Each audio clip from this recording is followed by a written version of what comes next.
Hello. Hello, greetings from the lab once again. Okay, so let's before we jump right into this, let's take a little bit of a time to do a teensy tiny little bit of a recap on what happened the last time. Let me just switch over to the correct scene.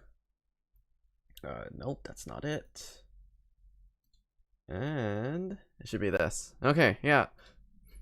So the last time we basically got backstabbed. We got backstabbed by Atlas. Yeah, so that was the biggest part. And then later on, she turned kind of suicidal. Quark turned kind of suicidal because they got infected with that thing. So Luna basically stepped in. She basically drugged them to sleep so that they wouldn't hurt themselves. And then we also found the cure to the virus that these guys contracted inside Quark's pocket, but there's only enough for one dose. And I believe we decided to chuck one of them into like cryostasis or something. Yeah, there's a lot that's going on right now. There's a lot. Let's just continue. Might as well just continue. We'll see where we go from here. Alright. December 5th, 2028.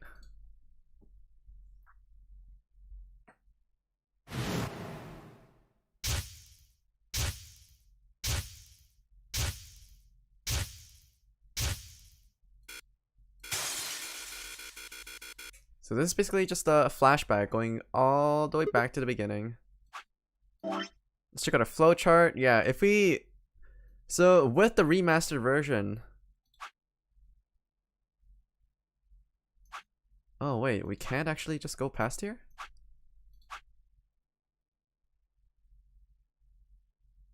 Lock number 4. So it feels like, yeah, with the remastered version, we're actually able to basically just move across different timelines. With the use of this flowchart. So we can basically just drill back to places where we made different decisions, and then we can basically just explore those options. So I'm pretty sure the last time we ended the stream over here, and it basically said to be continued, and it basically just kicked us out of the game. So I'm pretty sure this means that we're currently locked out of continuing from this route until we actually discover something. There's gonna be there's likely gonna be a key piece of information that we're missing from somewhere. And once we get that, then we should be able to go down this route, and we'll likely be able to see whatever happens afterwards. But yeah, even with the ups and downs, every single one of our members are still alive. So this is still a hopeful route. We don't know how it's gonna be, but we still know that this is still a hopeful route. So there's a couple things we can do. We can actually just branch off completely and divert from the original path by going down this route or this route, or we can actually just go back to this route over here, and then we can basically choose to betray in this one, and then we can see where it goes from here. But there's one thing that's been nagging me from the beginning was, what if I were to go through this door, but what if I were to put Alice, and Alice, Kay, and that other girl, Clover. If I were to put all three of them into the same room, would we all be able to pick Ally and live? But I'm not gonna address it just yet. I'm gonna go down this route because I wanna address the smaller divergences in the timeline before we get to the bigger ones. Because I have a feeling that otherwise, if we jump back and forth too much, then we're gonna confuse ourselves with knowledge we have and what we don't. Well, what our characters know and what they don't, right? So keeping that in mind, I'm gonna choose to intentionally just go down this route.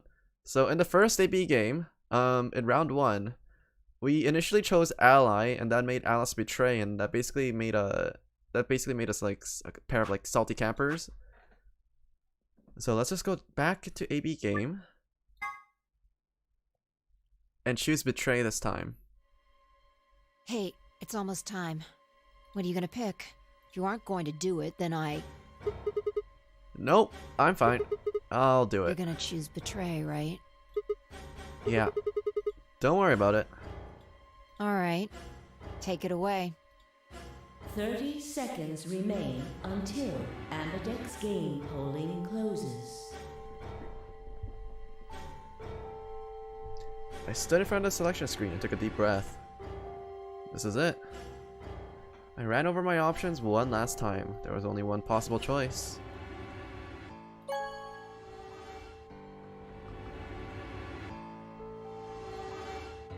Round 1 of the Ambidex game has been completed. I'm assuming none of the other choices are going to be altered with us picking betray, because that wouldn't really make much sense. Thank you for your participation. Ambidex gates now opening.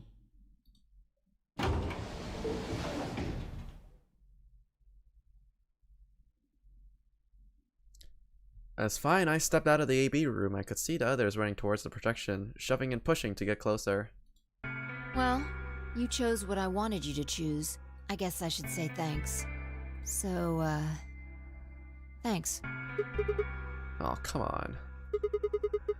You don't need to do that. I just made the obvious choice. Obvious? Well, I'm sure Alice chose betray.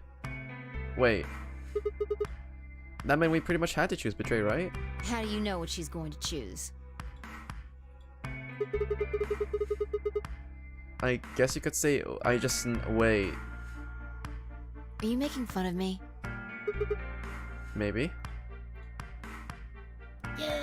Wait, so Sigma in this timeline also knows that Alice picked betray. No! Hey, what are you kids doing over there? We're about to announce the results. Let's go. Huh. Find out if you made the right choice. Alright.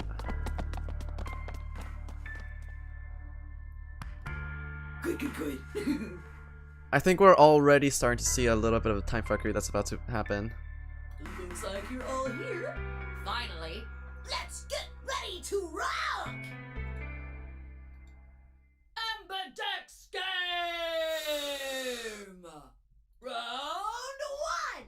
The results! If everybody would please direct their eyes to this monitor.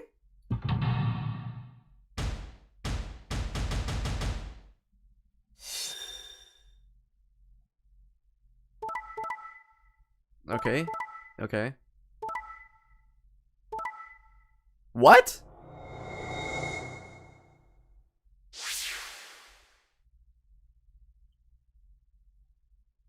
Wait.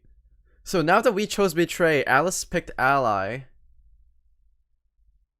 So there are no winners in this, basically. No matter what happens. Here are the results from your game. The game was rigged from the start. Now, We were never meant to win. let us check the numbers on our bracelets. That's fucked.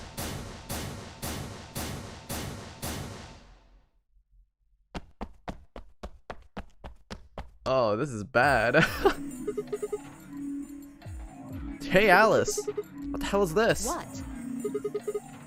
You chose Betray last time. Wait. Okay. Oh, fuck. Oh, no.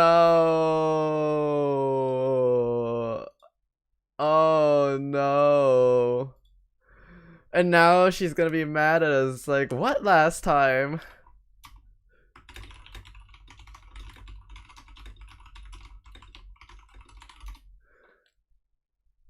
Oh no, this is bad.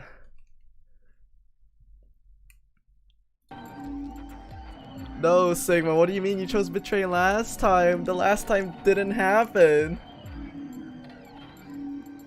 Oh no. And now Alice picked Ally, so now we're the bad guys.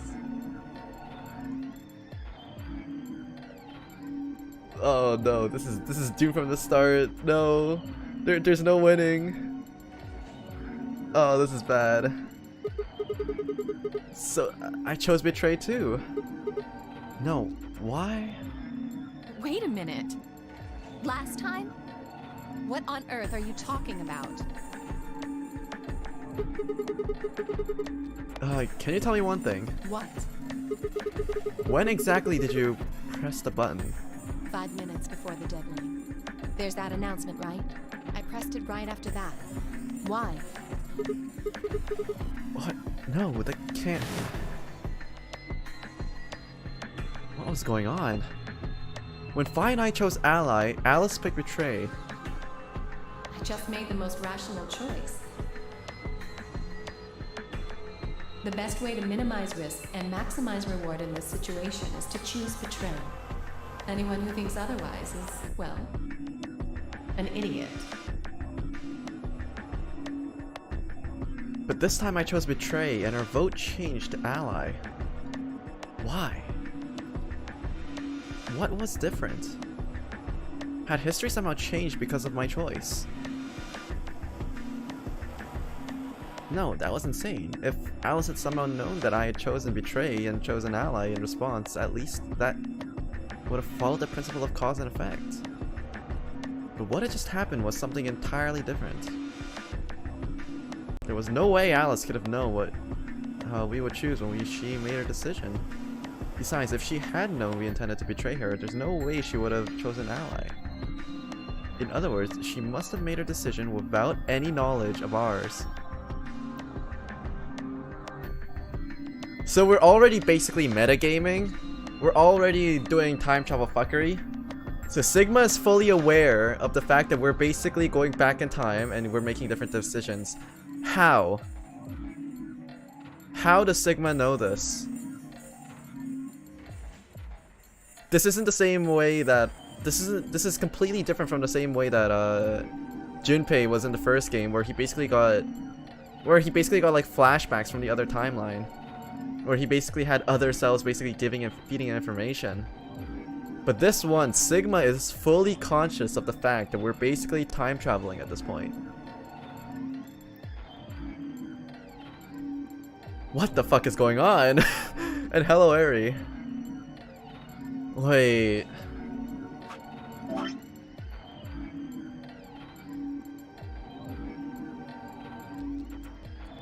And this is also this current path over here. Then what if I went back to the AB game, and what if I chose Betray? I mean, what if I chose Betray from the first round? It wouldn't have given me this monologue about time travel, because it obviously didn't happen yet. Is this just an insert? What's going on? Okay, we'll still have to keep going, but jeez. Let's say we're talking about a game of rock, paper, scissors. I throw out a rock. Right after that, Alice throws down paper. Obviously, I lose. So I go back in time and decide to whip out the scissors this time. This time, Alice chooses rock. I lose again. But that's fine, because it still makes sense. My actions in the past cause Alice's actions in the future. Easy. But what had just happened in an AB game wasn't like that. Let's go back to the innocent game of rock, paper, scissors. This time, Alice is the one who threw out her hand first. But in this situation, there's no way for me to know what it is. So I decide to go with rock. Now Alice's choice is revealed. Turns out she went with paper. Damn it, I lose and I'm pissed off. So once again, I go back in time to try and change history and erase my loss. What will I choose this time? That's not even a question. Scissors, obviously. After all, last time Alice went with paper. Here's the important part. When I make the choice, Alice has already made her choice. Sure, my victory, I throw out a pair of scissors. But what the hell? My rage would be white hot. How could this have happened? Why? Alice's hand had been paper before. How did it change to rock? Obviously, there's no cause and effect here. Since Alice's choice was in the past and mine was in the future, how could that even happen? How could the future influence the past? But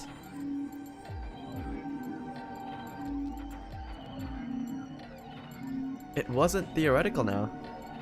So this is basically a direct allegory to Schrodinger's cat. I get where they're going. I get where they're going with all this quantum computing stuff. I get it. This has actually happened. What the hell was going on? No, wait. Wait. What the fuck was I talking so casually about going back in time? See, Sigma, now you finally address it. That kind of stuff doesn't happen in real life. Right, of course. Time travel is impossible. There's absolutely, positively no way to travel through time. But if that was true... The best way to minimize risk and maximize reward in this situation is to choose betray. Anyone who thinks otherwise is, well, an idiot. Yeah, so why'd you pick bitch? Okay. Alright. Hey, did you have a stroke or something? Yes! Thank you for asking. Sorry. Besides, why do I have to answer your questions? I should be the one yelling at you. Because of you two, I've only got one BP left. Is this also the reason why Phi is able to basically deduce the time, deduce the fact that everything is going on as planned? Phi also knows a little bit too much about the nonary games, especially regarding this one. We didn't have this kind of rule set in the first nonary game, so I'm assuming that the second one also follows a different rule set with the different bracelets. So if you take that into consideration, then Phi must also be at least somewhat aware of what's going on in the other timelines. She knew that it was gonna be a bomb right from the moment she saw it.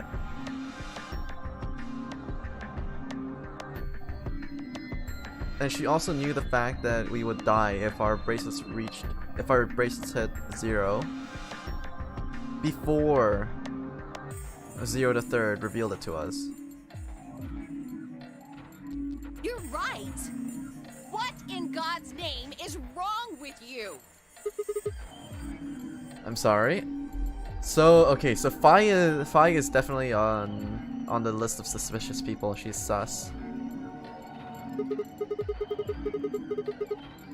Really, I seriously feel terrible Forget about it. this. I'm never going to trust you or Phi again.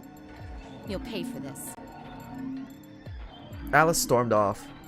She threw one last she threw one last hurt, scornful look over her shoulder as she left, and it stabbed me right through the heart.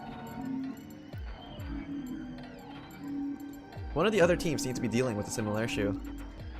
I really don't know what I can say. We had no idea you would choose ally. No way I'd choose betray. I'm with Clover on the other side. This old man is also super sus as well. Not with Clover on the other side, makes it sound like he knows how violent Clover could possibly get. But how? What? What do you mean? Do you have an interest in Clover? What? No, no. That's not... No. What is it then? Well... You'd have to be crazy to pick Ally. The only way it'd make any sense to do that is if you really, really trusted the other person. So you're saying you don't trust me then? Duh! Are you senile? Why the hell would I trust some old geezer I just met a few hours ago? I see. Say no more. That's true though. Thinking it hurt this much. Huh? What's that supposed to mean? You're starting to get kind of creepy. I swear to God, if Tenmyoji turns out to be like Clover's grandpa, I'm gonna be mad. Creepy, huh? I understand. I guess I just haven't had enough time to earn your trust. I suppose you could say that. No fucking way, is Tenmyoji also time traveling?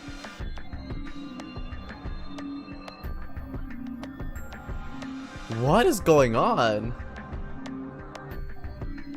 These guys know, like some of these guys have way too much information about the current Nonary game that's going on. It makes no sense. Well, normally it would make no sense unless there was time travel fuckery going on, and I think that's exactly what's going on.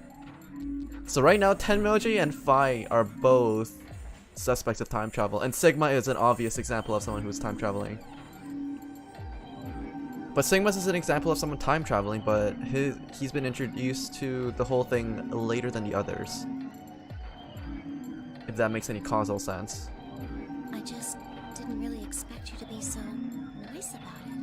Well, looks like those guys managed to get through this all right. Figure that means the fault here's gotta be mine. Huh? Thank you. Thank you very much. Don't worry about it. We only did what anybody else would do. Right, Mr. Dio? Yeah, exactly.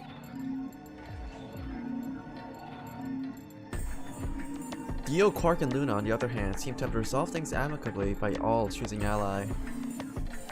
No doubt we were all wishing we'd done the same. But why had Dio sounded so awkward? What had happened in AB room? Only Dio and Quark knew for sure. And this time Quark didn't even crack the joke about Dio attempting to press betray. What makes you think we'll be having another round? Well, you said round 1. If there's a round 1, then there's likely a round 2. Besides, didn't you say the goal of the AB game was to get 9 BP? That's impossible without a second round. Oh, yeah. I guess you got a point. You're right. There will be a second round. When? I don't know. Why not? The voting happens when an AB gate opens. They're already open. Right, you are. So, let me just close them.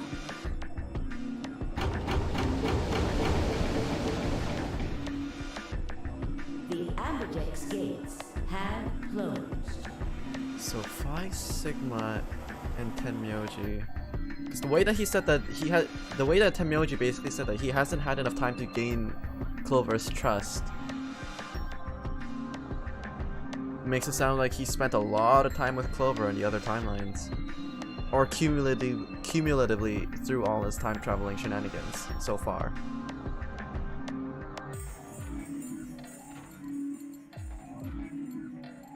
So Tenmyoji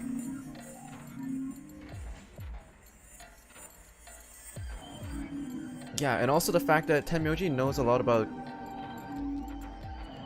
but Tenmyoji could know a lot about Quark in the same way that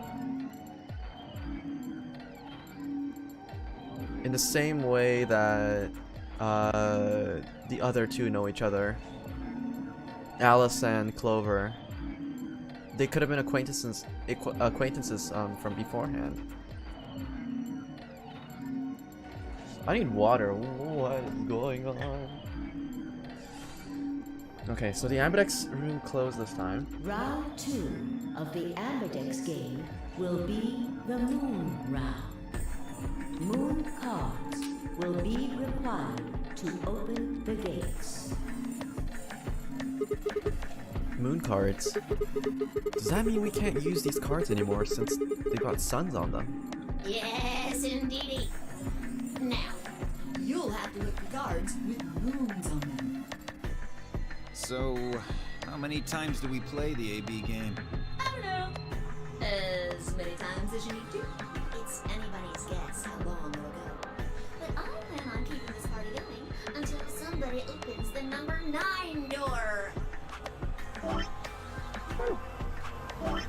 Oh, and the way that this route splits up, it's likely gonna be... Because Alice feels betrayed, we're not gonna take option C this time because she's gonna say that she absolutely insists on not going with us. So now through this route, we're gonna be able to explore the other 2 pathways. Okay. So it's over when someone gets 9 BP. No. As long as that person doesn't open the number 9 door, the game goes on. of course, you could also get stuck just below 9 BP, where every bunny just keeps going back and forth, and losing points. After all, if there's no bunny with 9 BP, the door can't open. If that happens, you'll just have to continue on to round 3, and round 4, and round 5. Round 100, round 2000, you might even go all the way up to round 24,9,004,897. God, no, please no. Although, I really, really hope it doesn't come to that.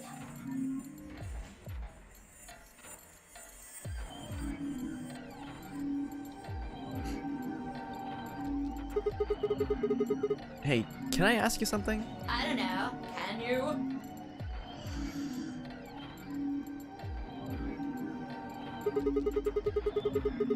There's rules about who can go into the secondary doors, right? Hello, Lena. Like, you have to have 3 people exactly. Yeah? So? Well, what about the number 9 door? Are the rules the same? Nope. There aren't any rules about how many people can go through that door. It could be 1 person, or 2 people, or even all 9 of you. Huh, okay. There is one thing though, Ziggy. All that stuff about how you have to have 3 people to go through the secondary chromatic doors, maybe it's not 100% true. Okay, back with the riddles again. Okay. What?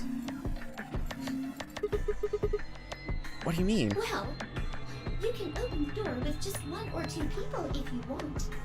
That's not what you told us. Well, I didn't want to make things complicated. So this is basically explaining that the scanner only scans for the bracelets, and that's basically how they decide the number of quote-unquote people going through the door. So 3 bracelets are necessary to go through. How? There's a sort of scanner between the 2 doors. It checks to see if the right people are going through. But that doesn't necessarily. So, it's ding ding ding! I'm just gonna skip through this section because we've already heard this explanation before. And do these things even come off? Yes, if you die. Well, the first. Either get through the number 9 door for it to fall off automatically, or it also falls off if your heart rate stops. You. Here's an exciting fact. Your heart, technically, so, yep. So there you go. Yeah, let's go. If you, I don't. But if you're lucky, I go. Next round. What do you mean? This is basically saying that someone might die in the next round. Because if your BP drops below 1, then you will die. There. If I had to guess, I'd say it's going to be 10 mealdy or less. Or...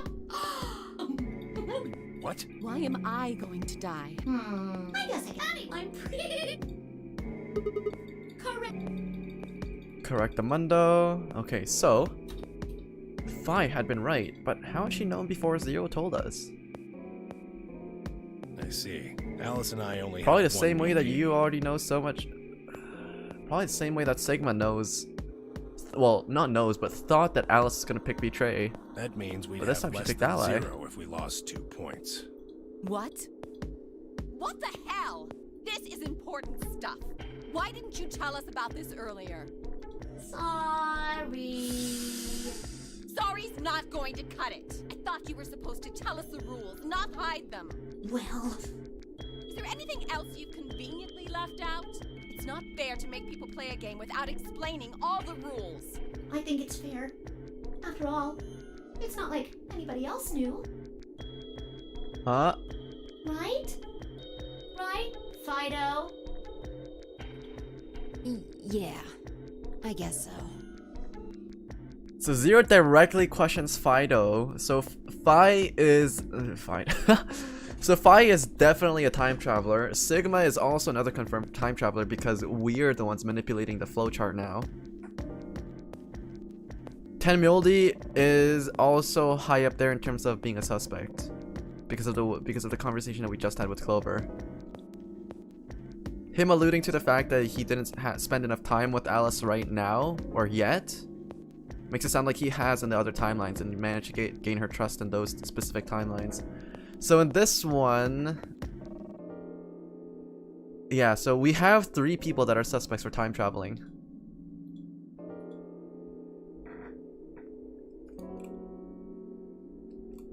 But then it also comes down to the fact that if there's 3 different people that are time traveling, right? Then you would expect at least one of them to have already found the route that basically guarantees everybody's safety. But it seems like they're all time traveling together, and it's kind of just like, it's like having too many hands in the pot, I think. There's so many things that are changing all at once that they can't manage to figure out what the correct path is, the correct timeline that's leading to the true ending. That's basically my theory right now. And I'm assuming that Sigma becomes aware of his time traveling ability somewhere later down the line. He has his suspicions over here, but then I have a feeling that we already have information about Fi and Tenmyoji already time traveling. But those guys started time traveling before we did as Sigma. So there's probably an event during one of these timelines where something happens to Sigma and he finally consciously unlocks the ability to time travel. Maybe. Maybe.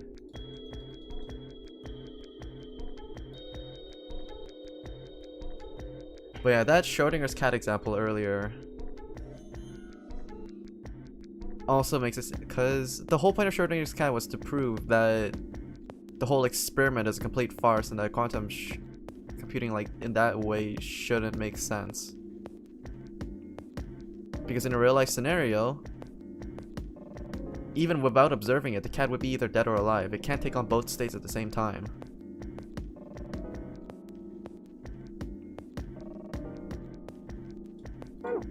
Okay, I'll keep going. I took over a moment to go over everything in my head.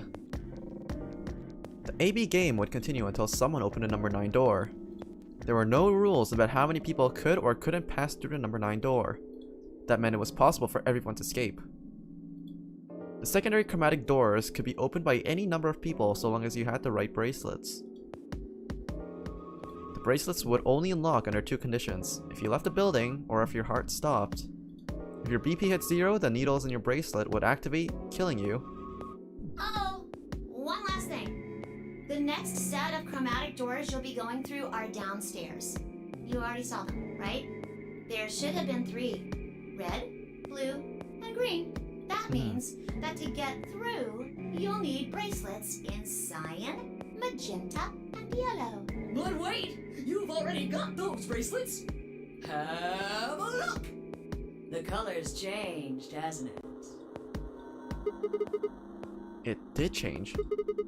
I'm yellow now. So am I. Me too. It looks like the color wasn't the only thing that changed. What do you mean? Well, it looks like our groups have changed too. I was a solo last round, but now it says pair. Wait, really? Mine still says solo. It looks like Luna and I both changed, although I've gone from solo to pair.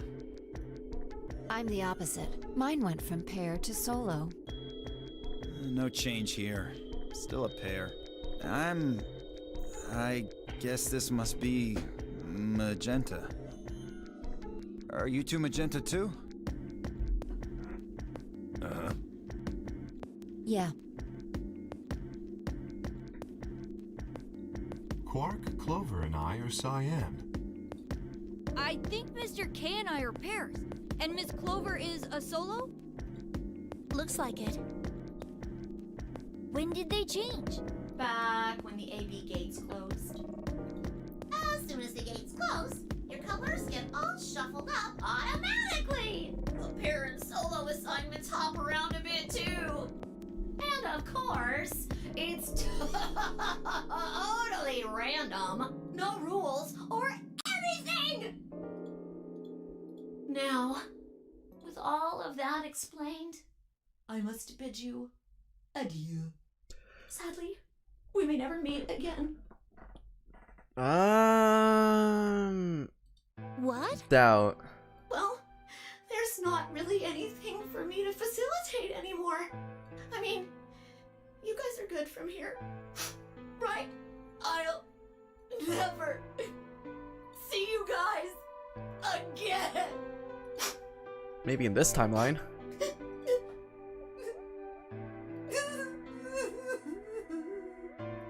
Did you really think I was gonna cry? Nah, nah, nah, nah, nah. Suckers! As if I'd cry over you dummies! What the? You fucking dick! You mad? Anyway, good luck. I may be gone, but I'm always watching. Maybe I'll see you again someday. Have a nice tragedy.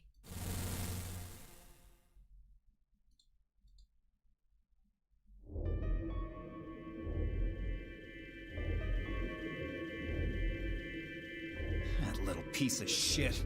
If I could just get my hands on that little fucker, I'd squeeze him till he popped. That sounds gross. I don't really want to think about that.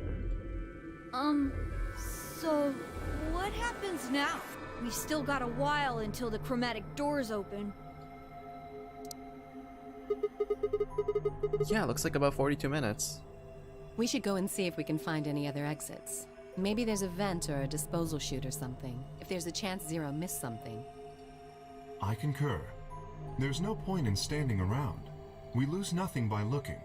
And if we find nothing, we can always return and go through the chromatic doors. Let's split up. 5 minutes would give us a good half hour or so. Let's meet in front of the chromatic doors 5 minutes before they open then. Any objections? No, ma'am. There were none. After some nods and mumbling, they split up and moved off to investigate. I was the only person who stayed behind. Damn. How the hell did I end up here? Why? Why me? Try as I might, I couldn't think of anything I'd done that could have landed me in Zero's game. I hadn't pissed anyone off, at least not this bad. I didn't owe anybody money and my family certainly wasn't rich. If anyone was hoping to get a fat ransom payout from me, they were gonna be very disappointed. Obviously, I wasn't some kind of genius, nor was I an Olympic athlete, and I certainly hadn't been chosen by God to fulfill some, like, great purpose on his earth. Well, at least if I was, I just didn't know yet. Had I started a fight with a frightening and mysterious new religion? No. Had I hacked into some terrorist group server? No. Had I witnessed an assassination? No, once again. Had I gone wasted and had a one-night stand with the mistress of a prominent politician? Well, yeah, but it was just the one time. And she was the one who went after me, so... Anyways, I was just an ordinary college student. If there was a reason I'd been abducted and put into a nonary game, I sure couldn't see it. Why was this happening to me? I thought back to what I'd been doing right before I was taken. The memories were still a little bit blurry, but they were there.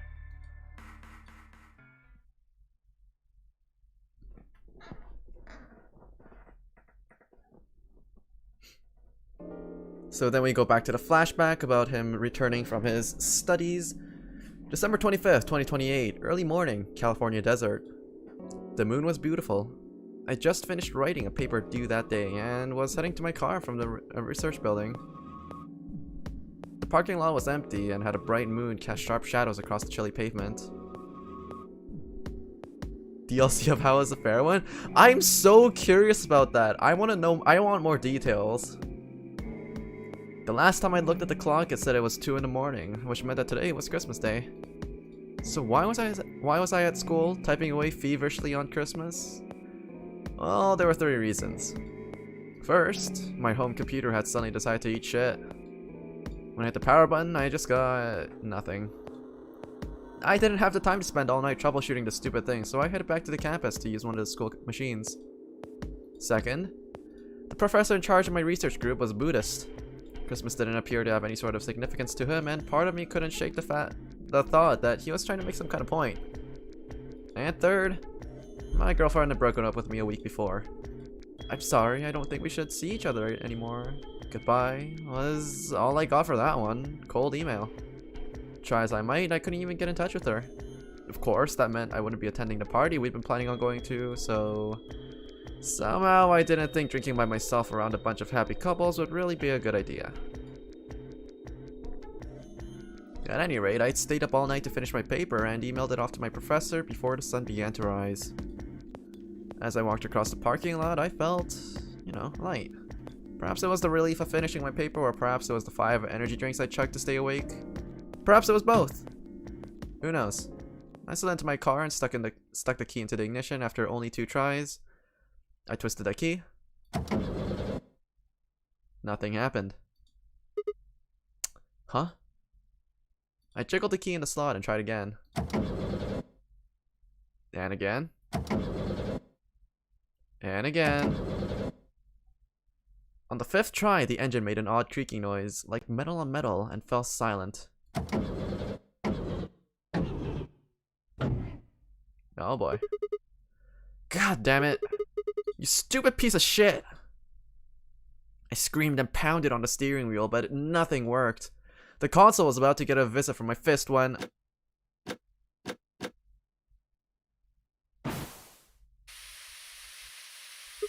Huh? What? What the hell is this? Why is my car smoking?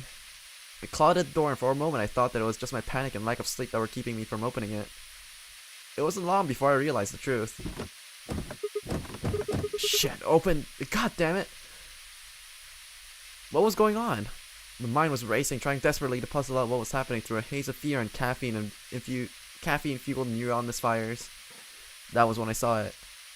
Just a glimpse in the rearview mirror, but I was certain there was someone behind my car.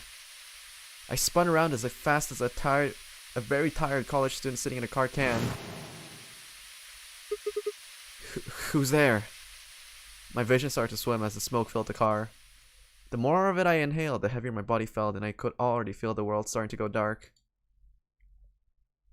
The last of my strength failed, and I collapsed sideways into the passenger seat. My eyes slowly drooped closed.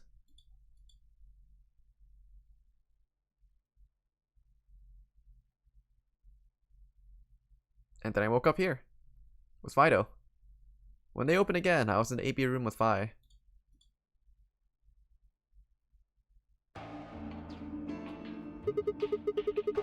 Why is this happening to me?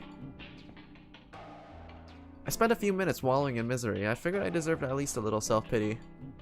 But even I knew that brooding and whining wasn't gonna get me anywhere. Like Hay had said, we needed to at least try to find another way out. So, I shook my head to clear it and stood up straight and headed off. So, the last time we did this, we went in order from Lounge Infirmary to crew quarters, but we also discovered the bomb in the crew quarters the last time we went. So let's try checking out the crew quarters first and see who's there. Or if the bomb is there in the first place. But for all we know, the bomb could have been relocated to a different area. We don't know.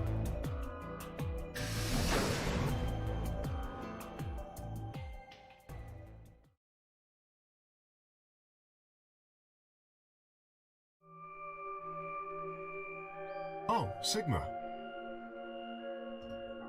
Perfect timing. You were in the crew quarters before, weren't you? Yeah, I was. Fi, Alice, and I went through all the rooms. Did you find anything suspicious?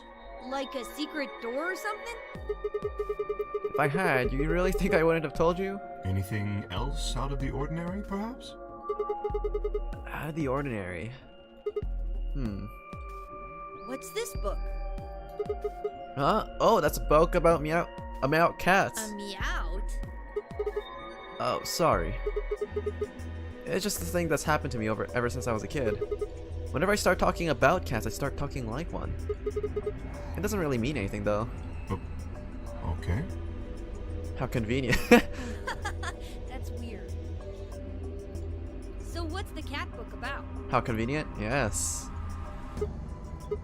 No, well, there's this quantum physics thought experiment called Schrodinger's cat. This book talks about it. Oh, yes, I've heard about that. A cat is put in a box with a device that has a random chance to release a poison which will kill the cat. A Sigma is put into a death room that has a game with a random chance to release a poison which will kill the Sigma. Yes. That means the cat is both alive and dead until someone opens the box. That means Alice is both ally and betray until someone opens the box. Yes. Something like that, right? Correct. What? Meowby. I don't really know anything about it. I'm just telling you what Vi told me. So it probably isn't gonna give us any hints then. Quark, you're doing it too. Oops.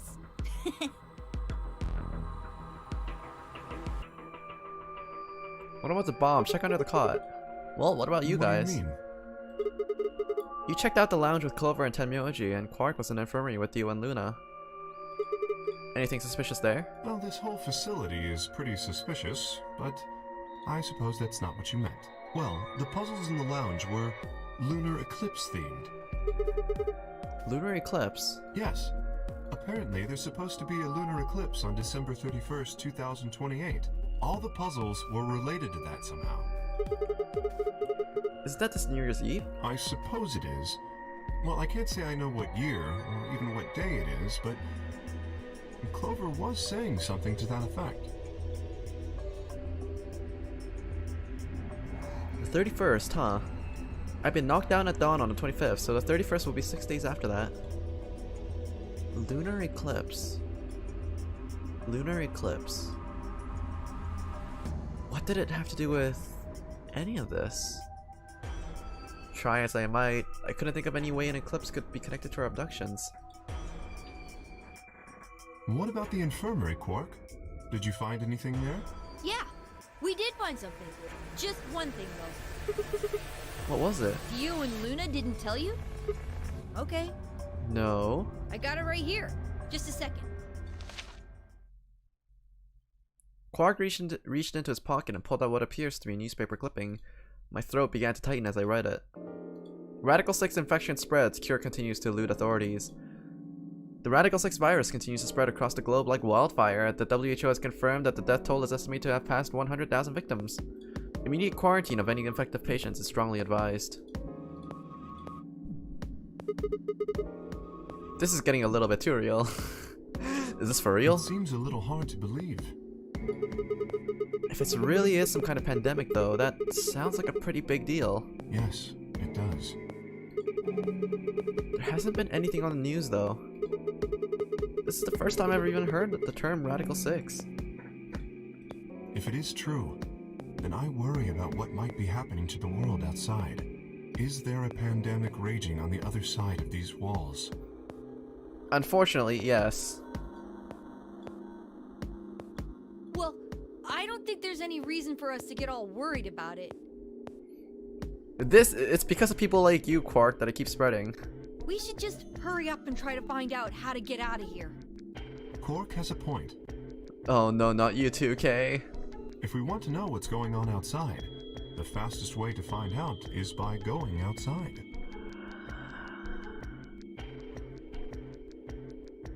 This is triggering some kind of a rage that comes in from deeper within me. Yeah, you're right. Good! Mr. K and I will keep searching the cabins then. What are you gonna do? I guess I'll go somewhere else. Okay. Then we will see you later.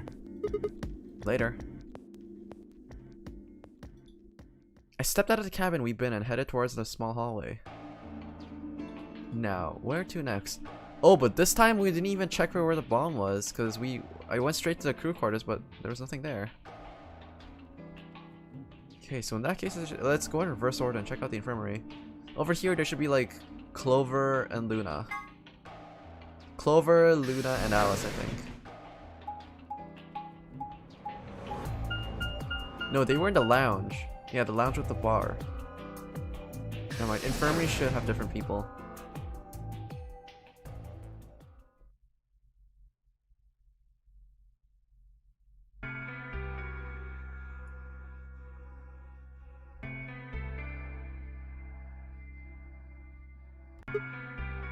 So, this is the infirmary, huh? Ugh, what are you doing here? Still mad, huh? Obviously. Oh, come on now, you don't have to get your panties in a bunch. That's easy for you to say, Dio. You're sitting pretty at 5 BP. Tenmyoji and I only have 1. You do understand what that means, don't you? That's no reason to take your anger out on people. You won't get your BP back by being a jerk to him. What's this? You're gonna take his side? I thought you, of all people, would agree with me. I do. No, you don't. You don't get it. Why would you care? You've got, what, maybe 5 years left? Maybe less? Damn, Alice. Laying it out on him. I'm not like you. I'm still young. I want to live a long life. There's so many things I still want to do. Like what? Oh no. She just went straight after his age. Well, let's see. I want to wear lots of gorgeous clothes. You spend half your time, you spent all this time topless and you want to wear more clothes? I want to eat tons of delicious food and fall in love. What an idiot. Excuse me? And I was going to take your side, but after that load of horse shit, you're on your own. Ugh. Look. Let me try this again. I'm frustrated. But there really is something important I have to do. Which is? Avenge my father's murder. That's what I have to do. What happened to him? Could you elaborate on that? No, I couldn't. This isn't the kind of thing I should be telling people I don't even know.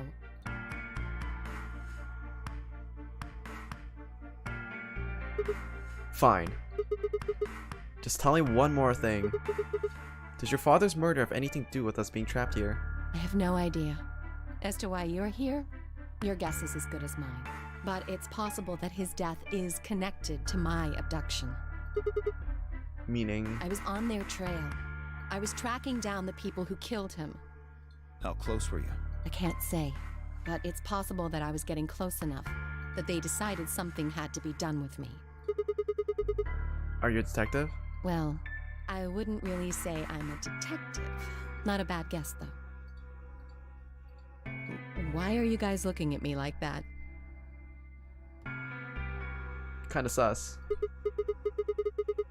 Well, I mean, you don't really have the, you know, detective look. I didn't say I was a detective. Then what are you? CIA? No. Fine. Well, whatever you are, you don't look like one. That's fine.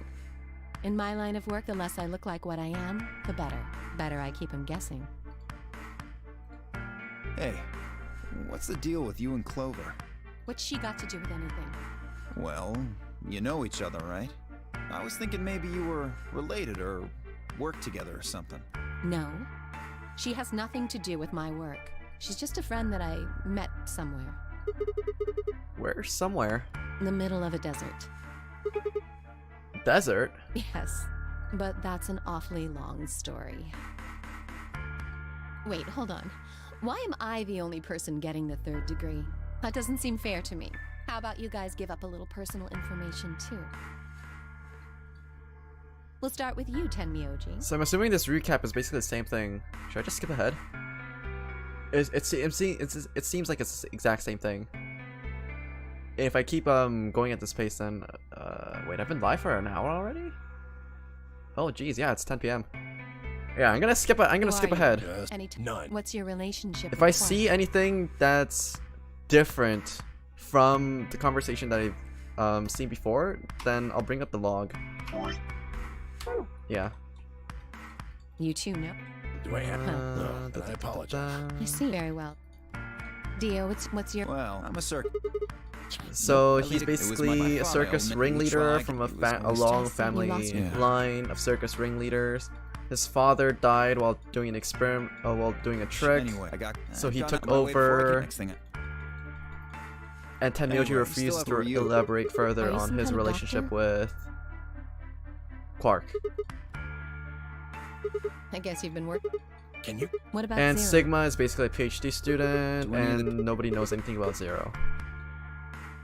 Nobody knows anything Just about who K is either. any- Oh, You of course. Until that mask comes off.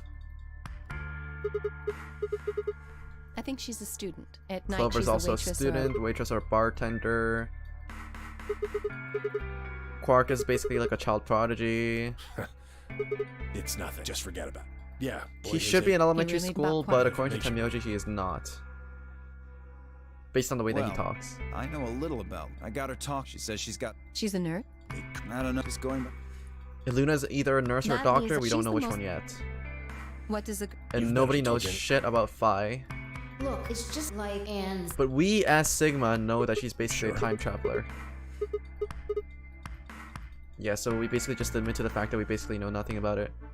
I hadn't really realized it until I said it. I spent hours with Phi and knew nothing about her except her name, and I only had her word that even that was the truth.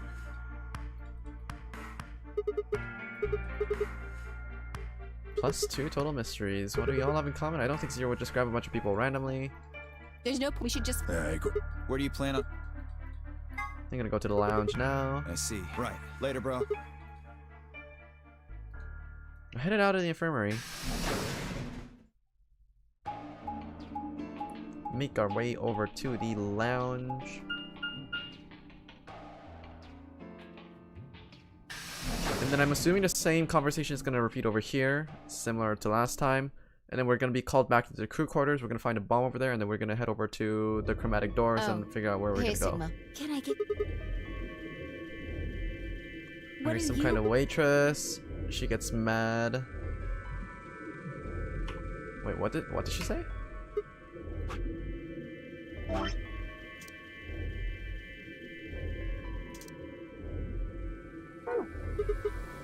So that's a lounge, huh? Bar, sofa, and 3 ladies. Can I get you a drink? I feel like I'm in the I VIP turned- room, and then Why not? yada yada. Really? It's the It same seems thing. Clover reveals her age. She's 21 at this point. Sigma. Her being 21 at this point indicates that there has been a time skip in the past. It hasn't gone away.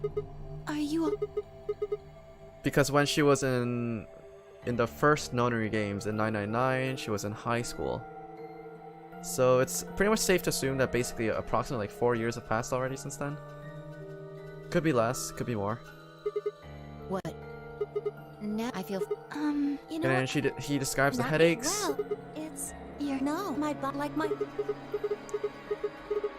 I guess... Oh, it's kind of. I'm.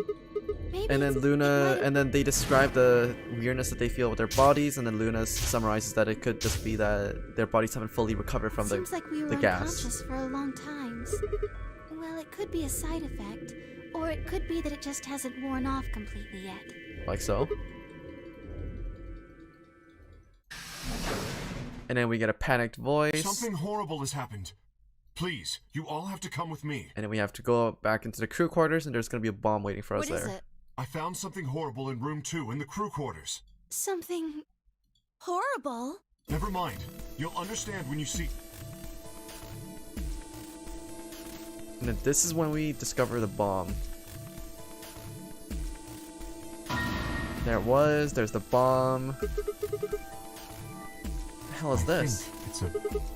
Bomb? No way. So, thank you. And there's a Sigma. flashback to when they exploded. Goodbye.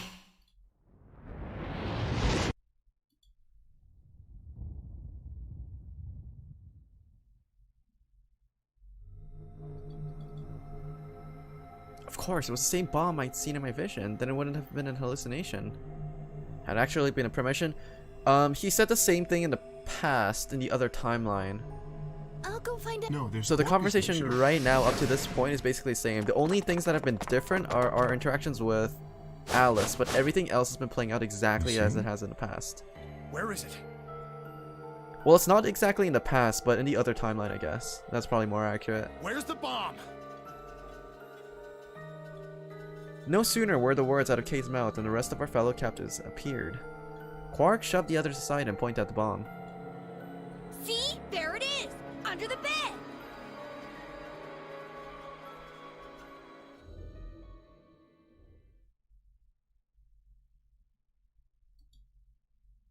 For several long moments, we just stared in silence. Slowly, we began to eye one another. Old suspicions suddenly reawakened. It was Fi who finally broke the silence. Doesn't look like it has a timed detonation. There must be a room. You're right. It'll probably if we can. It was me. I found it while Quark and we split up to go. How did you know it was a... I have... When? I'm not sure. Because of the Yes. Are you kidding me? We don't even know if it's a real bomb. So now Kay is also on the list of people that may have time traveled, because he knows about the existence of the bomb without even seeing it in this current timeline, in the past. So now the list of potential time travelers is up to 4. Where you have Phi, Sigma, Tenmyoji, and now K. Are you gonna tell me you believe that guy who can't remember his own fucking name knows a bomb when he sees it? To be fair, this guy looks like he's the most suited for time traveling with all his getup. No. Kay is right. That's a bomb. I'm sure of it.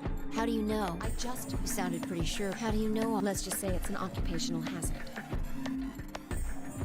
It's really hard to say that it's an occupational hazard because the type of bomb that they're talking about over here doesn't even really exist. IRL. So that also brings up the list of time travelers to 5, but Alice could be mad at us for picking Betray this time. Because she saw in the past that we picked Ally, and she thought that the same thing was going to happen again.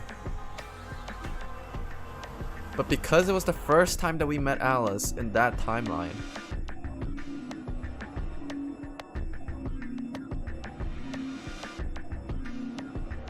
yeah, if that was the first time we met Alice in that timeline, then it's entirely possible that she would pick Betray just to be safe, just so that she could gauge our reaction. But then the next time we time traveled, we went back over there, and then Alice flipped her response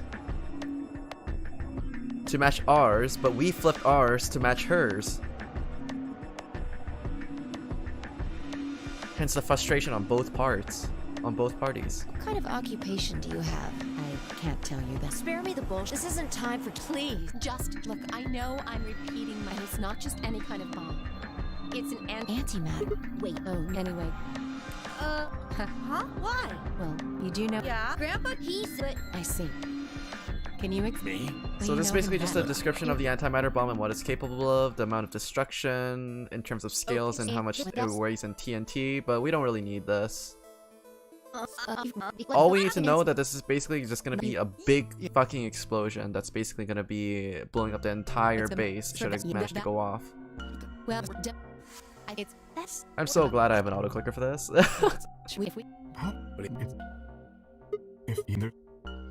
So the number 3 on the bomb indicates that there's a possibility that there are other bombs planted around this area as well.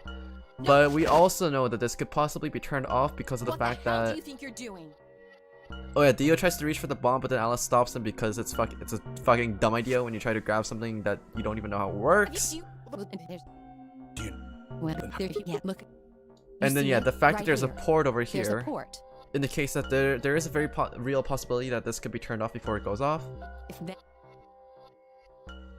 So we're just supposed to just leave it alone for now, and then we're supposed to head over to the chromatic doors because now there's barely any time left on the clock.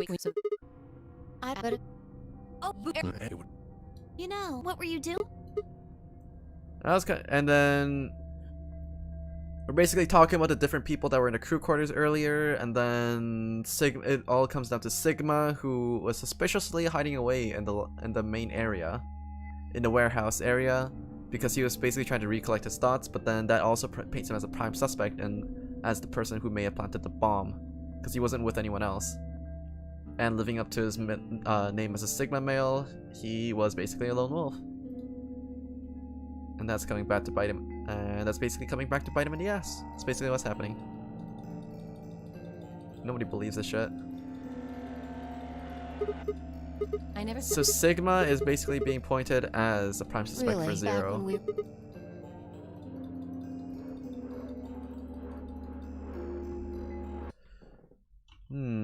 But another thing to keep in mind is,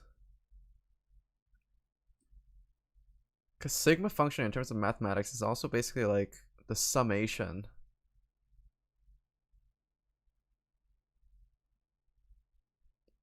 If you were to think of Sigma's name in terms of like a mathematical function of a Sigma function,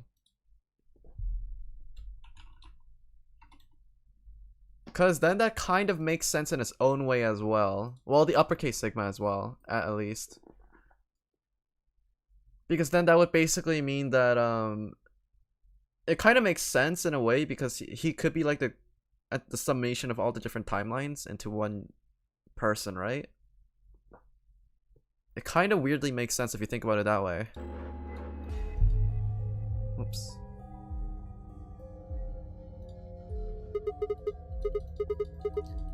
And then they're all sussing him out. Impossible. And There's no way that then the time is ticking, so they need to head over to the chromatic doors. But they all think that he thinks. And they're all basically pointing fingers at each other, trying to figure out who the real Zero is, but none of us have any idea who it could possibly be. Oh no, Yep, there's only 5 minutes left, so our Let's discussion go is then. cut short because we have to make it over to the chromatic doors and make it through before it closes on us.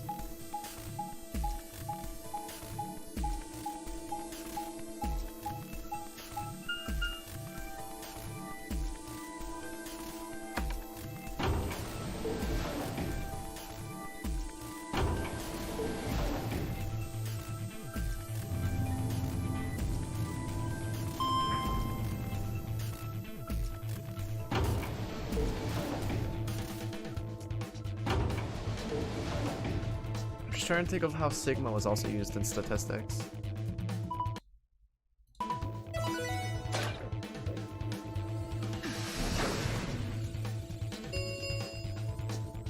Chromatic doors have opened. 5 minutes remain until chromatic doors close. Hey, the doors are open. We need to figure out who's gonna go through which door. Well, what are our options this time? Pay attention. I'm only saying this once. Just like the last time we...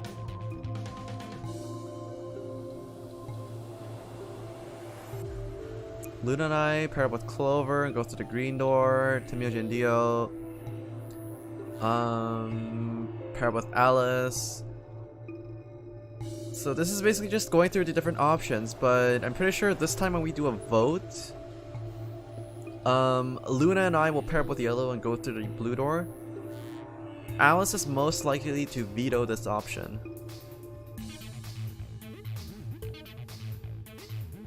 So we're probably going to be going with options A and B, hence the reason why we have a flowchart that splits off into 2 different paths. 3 minutes. How do we want to do this? You decided the first time, right? Then can I decide this time? I think I deserve it. I only have 1 BP left. Doesn't it seem like the fair thing is to let the person who's at the greatest disadvantage choose? Wouldn't you agree? That means you should get to choose too. I mean, you've only got 1 BP, right? You've got a point. But how about we listen to what Alice wants first? So tell us, which door and which people do you want? The green door. And I want to go with Kay and Quark. I see.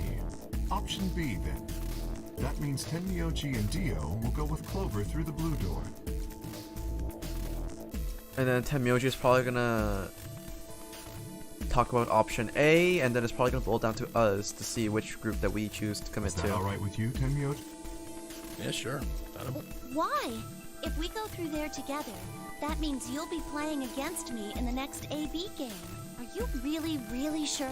Oh yeah, I'm sure. Matter of fact, that's why I want to go with you. You said you didn't trust me, right? Well, I'd like to change your mind. I figure this will give me the chance. I've been wanting to pair up with Alice, too. There's something I want to talk to you about. Oh, and that is? We'll get to that later. Anyway, Alice's first choice would be option B then? Yes. What about the rest of you? Is that okay too? I thought about it for a moment. If I went with option B, then Luna and I would go through the red door with Phi. As far as how I felt about that, if we pick no, then we're probably going to be going with option A. But let's just go with option B for now. We don't want to get too far into Alice's shit list. I don't have any problems with it. There were no objections. Then we're all set. Let's go, everybody.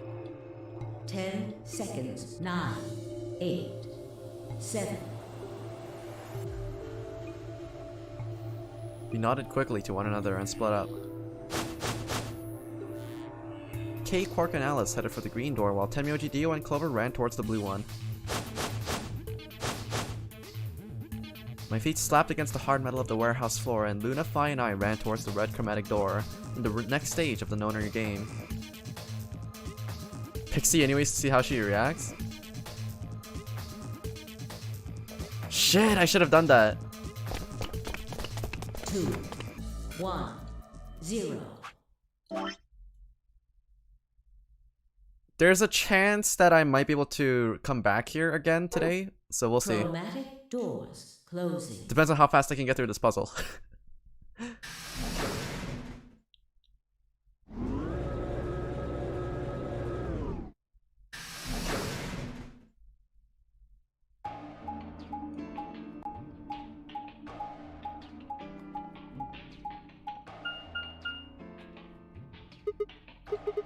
Huh? Is this a dead end? All 3 doors seem to be locked. Yeah, looks like it. I wonder what this thing is. It looks like the thing next to the number 9 door. It's got a lever. Try pulling it, Sigma. It might be dangerous. Why should I? Maybe it'll trigger an explosion. Or possibly it shocks you when you pull it. Who knows? Right, then I have no choice. Did you really think I'd say that, you heartless monster? There's nothing on either side, or is there? What's that supposed to mean?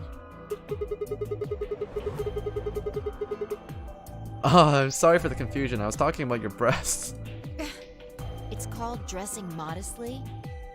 I'll have you know I'm a C-cup. If you're a C-cup, I'm packing 12 inches. Okay, we continued in that vein for some time until...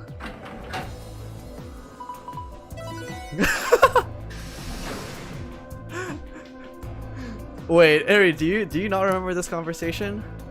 I thought this would be one of the things that would, like, be permanently engraved into your mind for happening in the first place. It sounded like you two might take a while, so I pulled the lever. Is that okay? Only the one on the left opened. The majority is also because I didn't get the joke. Well, now you do. Well, now you do.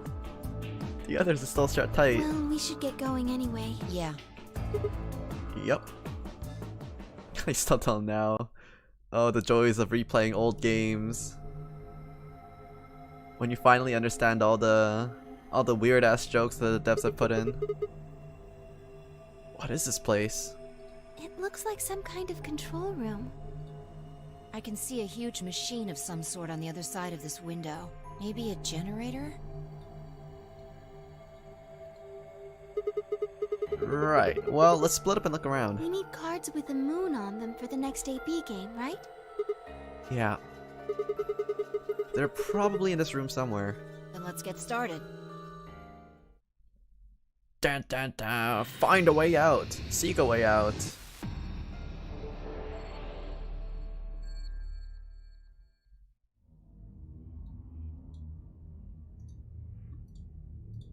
This looks like the control panel. It's covered with screens and buttons and so on. Get this whole thing is a control panel. Okay, gotcha. What is this thing? It's huge. I would guess that it's used to analyze things. It looks like it's missing a part though. That's a tall screen. I don't think it's turned on. Maybe it can't get power for some reason. Scroll. What's this? What's this? It's got all these pipes. Look at the black and yellow lever. It says power underneath it. Do you think there's tubing and electrical cables in it or something? Maybe flipping these levers will let us change the amount of electrical current? What would that accomplish? I don't know. Well, I'm guessing the power lever is the source. Might as well give it a... Wait! Don't get ahead of yourself. Look at the 320. Oh, the lever's missing. Without a replacement lever, I don't think we'll be able to do anything. Okay, we're gonna hold that off for now. On, off, on, off, off, off, off, off, on, off, off, off, on, off, on, off. Huh. I knew that.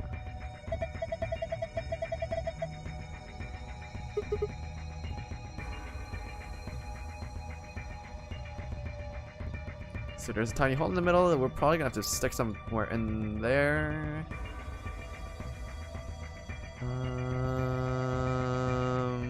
Oh boy.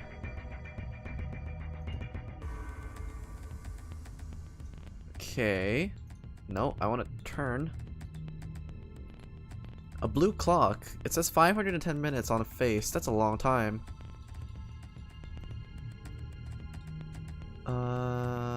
Okay. These look promising. Let's see here. Damn, I can't understand any of this. It's some kind of code. None of these have anything useful. So much for that. Wow, a protractor. Haven't seen one of these in a while. You remember what they're for, right? You use them to figure out angles. There's a red line 30 degrees away from the 90 degree mark. What's that mean? Maybe it's telling you to set some angle to 30 degrees. And then we also have a compass.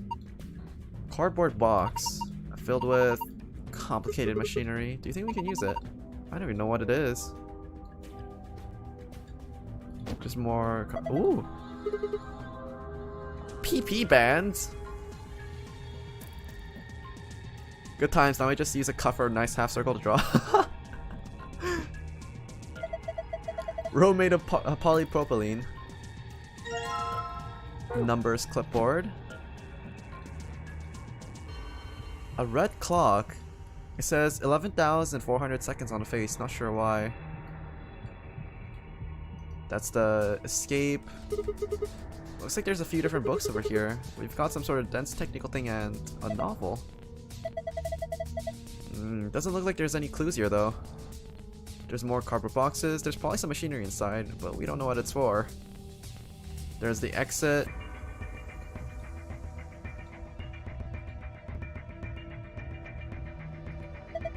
Hey, I think you can move these. Oh, you're right.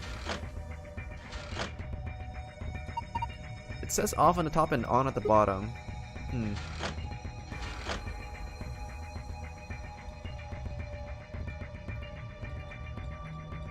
There's a lot of gadgets. Whoa! This is an interesting way to move around the map.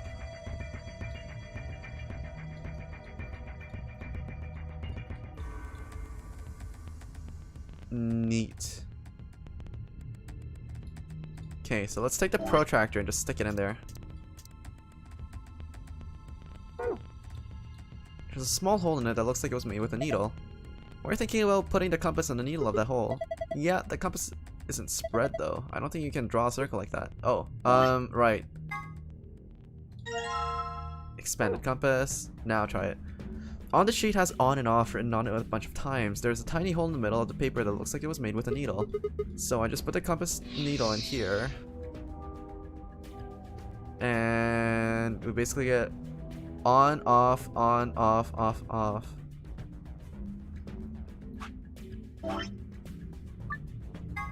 Get rid of this. So in the circle over here, we have off, on, off, on, off, off. And this one is a white special one. That one is a white special one. And we have a white special lever over here. So let's go clockwise for now. 1 0 1 0 0 0. 1 0 1. I swear. Okay, this is fine. What are you doing? Don't break it. Oh no, it wasn't me. It just fell off. Yeah, I'm sure. Well, it's off now, so no point crying over split levers. Maybe you can use it somewhere else. Way to go, breaking the entire place. It fell off on its own. What am I supposed to do? It's not my fault.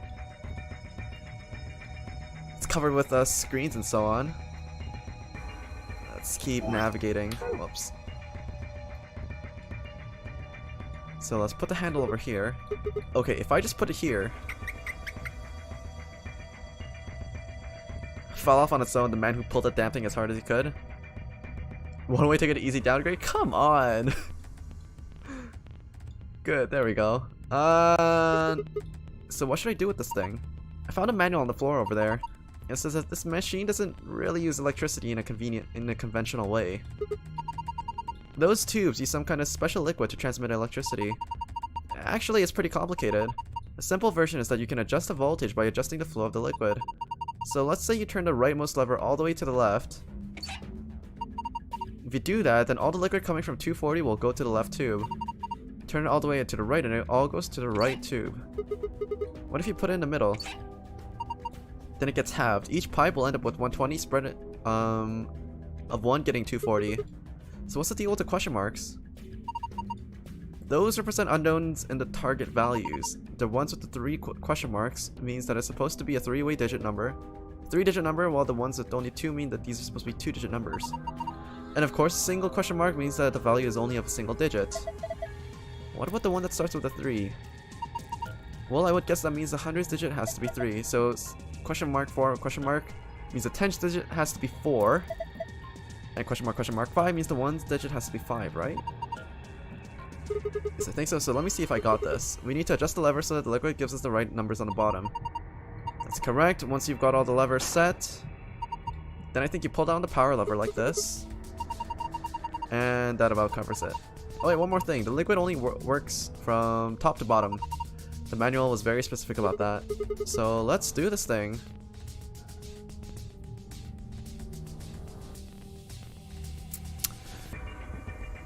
Okay, so first clue. This one has to point left because this is gonna be pointing to 0, as in it's only 1 digit. The one on the right.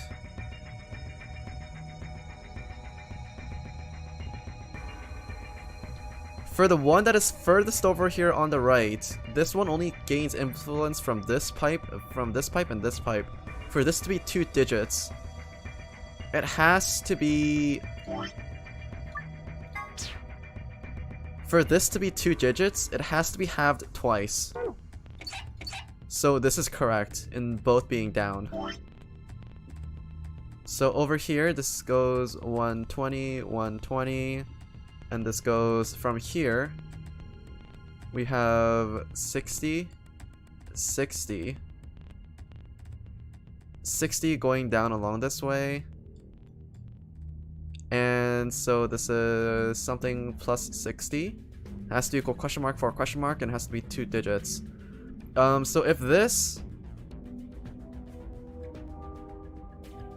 were to be halved, then this would be 160.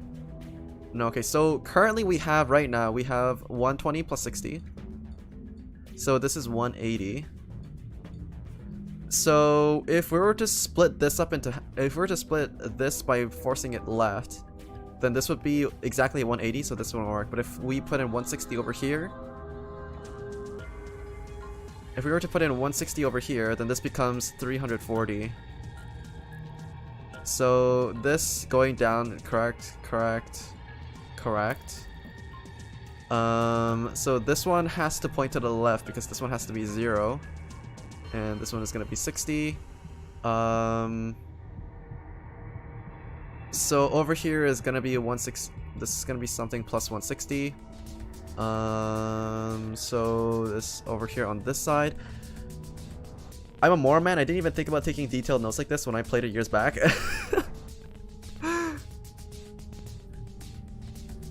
Most of these puzzles can be solved with just pure logic and deduction. So for this to be in the 300 side, if this is put halfway and this is put halfway over here, then we would not have enough numbers, I think. So this would be 160. So the right-hand side is solved. We just need to figure out the left-hand side. The more interesting thing about this left-hand side is the fact that this thing ends with a 5. The fact that this thing ends with the meaning for this thing to end with a 5, right? It has to be halved twice. Or we have 105 over here. So for example, if this points to the right, just theoretically, if this points to the right, then we have 210 going, we have, oh no. And this blue is a little bit hard to see. So if this thing points to the right, and this ends up become 220 and 0, then if this is split halfway like this, then this becomes 105. And then from there, we can also point it this way.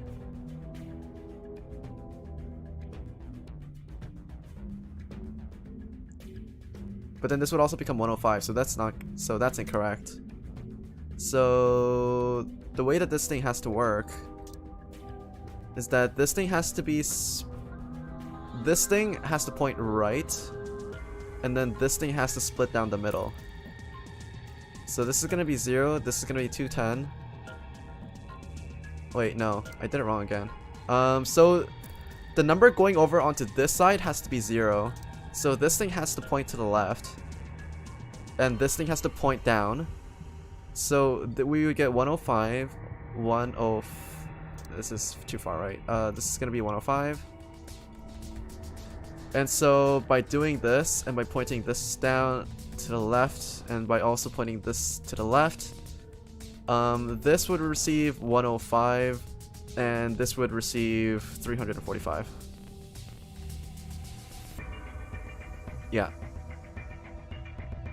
So this is left, left, left, left.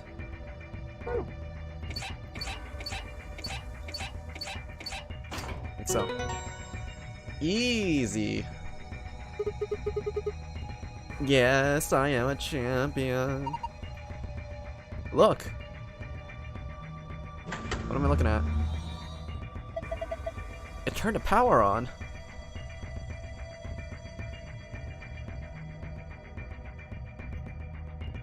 More power. A tall screen. It seems to be powered, but nothing happens when I touch it. Touch it harder. So we also have this thing. Alright, this piece of paper has four rows of 4-digit numbers. The color of each digit seems to be random. Green, blue, yellow, pink. They all look like highlighter colors. Highlighters, you say? So it doesn't respond to touch. It's got power, but I think we're missing a part. So how about this? This thing is like, the lockers looks like the ones in the crew quarters. Even the puzzle panel looks similar. Let's see here. Enter the code and then press the enter key on the right.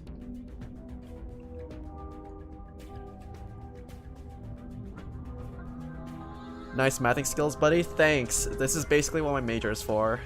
Apologies, my teammate didn't have enough logic while I played this. Did you both basically just guess and check your way through this?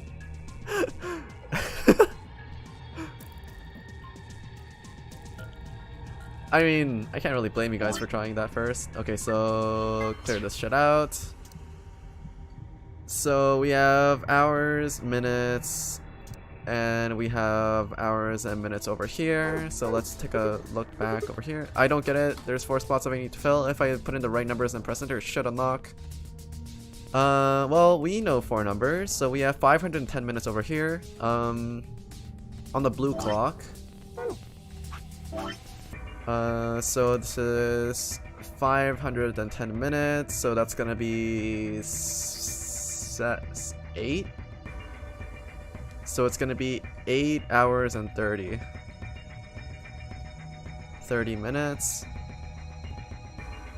I think 8 times 60 is, yeah, 480 plus 30. Yeah, that's 510 minutes. Let's check out this one. This is 11,400 seconds.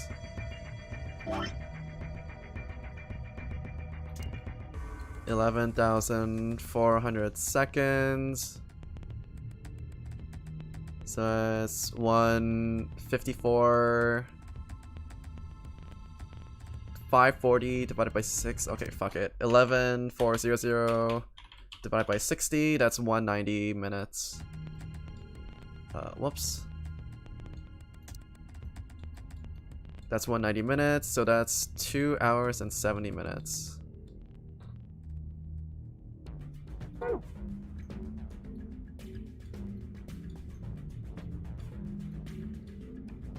Let me leave, let me turn. So the thing that's curious about this thing is the fact that oh, right. Right. So hours. First of all, hours, it's 8. It's gonna be 8. So in order, we need to get 8, 30, 2, and then 70. 8, 32, and 70. So for 8, this is gonna be 6 plus 2, 8. Was it 20? 8, 30, 270. 8, 30, 270. 32.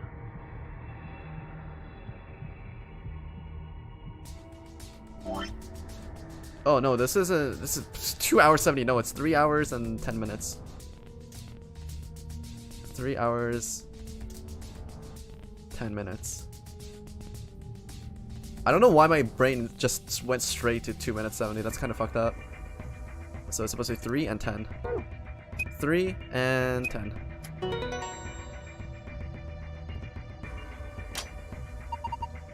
You did it! And unlocked! See if you can open it. Yeet! Oh, what the fuck is this? Rainbow tree root. Do we fucking butcher Yggdrasil for this shit? Can I make alcohol out of this? This looks like it'd give me a mad trip if I took it. The stalker, even the puzzle panel looks different, but we have no idea what to go off for this one, so we're just gonna hold off on it.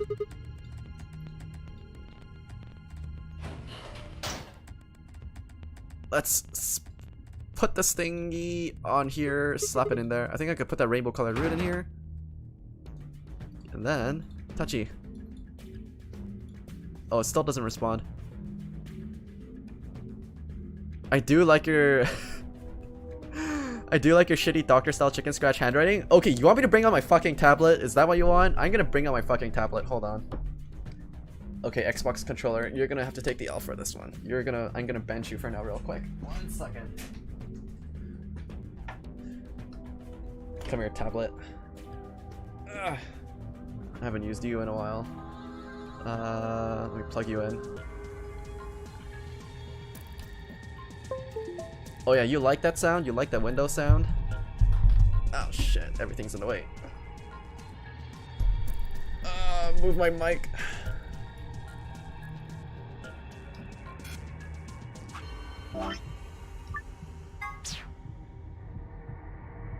No, just kidding. It's not much better. What can I possibly even draw right now, though?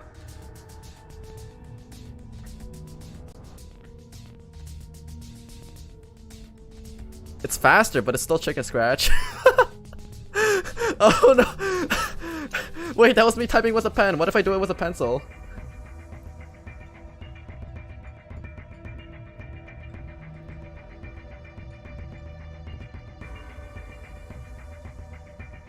Okay. It's still a little bit more legible. It's still more. It's chicken scratch confirmed. Shut up. I haven't need to write anything in so long. Mr. Monty, come on, man.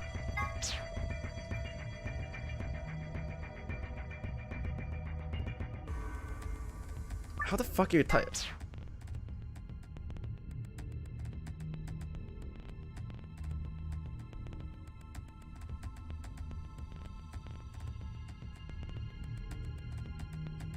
Oh god, it's getting worse.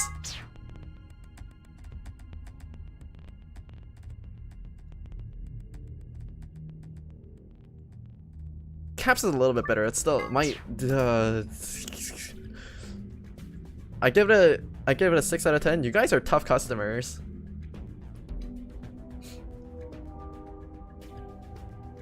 What else can I draw right now? I'm honored? Don't be. Okay, we still need to. Actually, yeah, writing with my tablet is probably the play anyways, because it's just faster. So that thing didn't really respond to anything. We still have to figure out what this clipboard is for. This numbers clipboard. So it goes from left to right. I'm assuming that because the panel was in green, the number panel, we have 7213. So let's go investigate that. 7213. So 7 2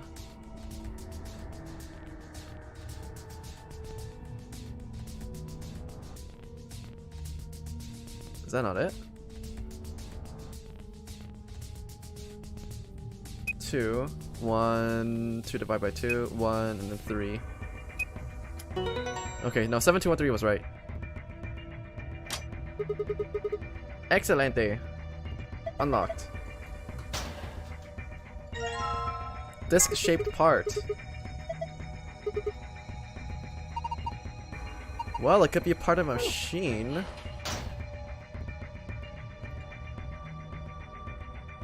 I can't believe no matter what I do, I'm just destined to be bullied by you two. Oh, looks like it would fit. Here we go. Nothing's happening. Hold on. It's... Oh no, it's jerking it off. It's moving. Looks like it's finally ready, but ready for what? Okay, this screen? Yeah, I think. Alright, let's see. What's the next puzzle? Come at me. 1v1.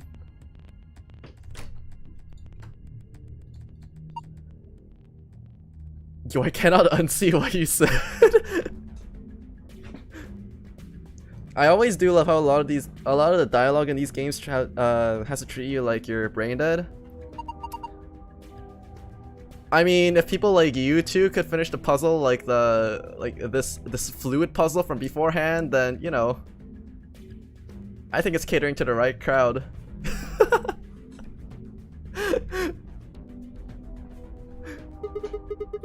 You mean like from a hospital? Yeah, it's one of these things that can take pictures of cross sections of your brain and organs and stuff. Yes, it can take images. Hurtful. It can image things other than the human body too.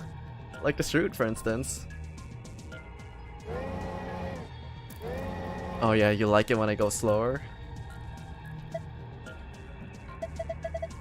So what we're seeing on the left is a slice of that root. What are we supposed to do with this then? I think trial and error is gonna be the best way to figure this one out. Just start messing with it and we'll see what happens. Look! This is the kind of games that's like right down your alleys. Guess and check. It's wonderful, isn't it? Dragging up and down where you see, dragging up and down where the image of the root is displayed will allow you to scroll between layers. The bottom layer has 8 circles of different colors. 4 of those circles are blank. Assign an appropriate number to each circle. The numbers you can use are displayed below in the cross section. You can move the numbers from where they need to go by dragging them. Here goes nothing. Please don't ever say that again.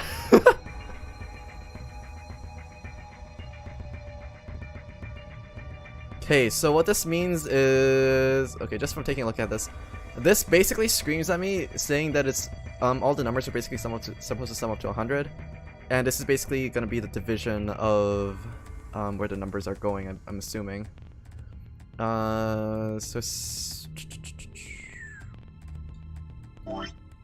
So 4 out of 16, 25. 3 out of 15, this is gonna be 20. 6 out of 20, this is gonna be 30. And if I were to sum all these up, this is gonna be another 25. So this is yellow. Fuck.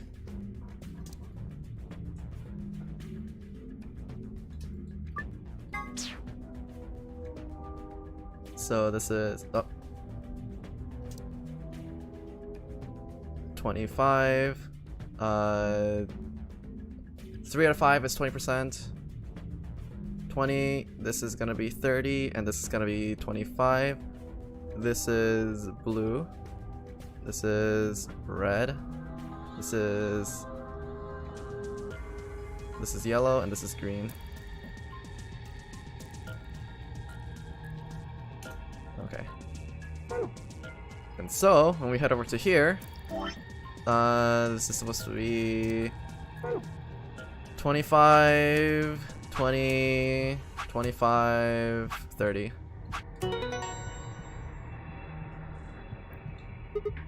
Huh, looks like I got it. You sure did! That's amazing! Well, would you look at that? The colors changed. Nice guessing and checking there. Thank you. My method of guess and checking is oh yeah, true. They told me to guess and check, but I just completely skipped over that part. I'm skipping steps like the AP student that I am. What can I say? Wait, did we get anything out of this? This is... I knew it. Oh, for fuck's sakes. You've seen a password like this before, haven't you, Luna? Yes, in the AV room and the infirmary. I'll open the safe, right? So we have one of the passwords, but we're missing the other one.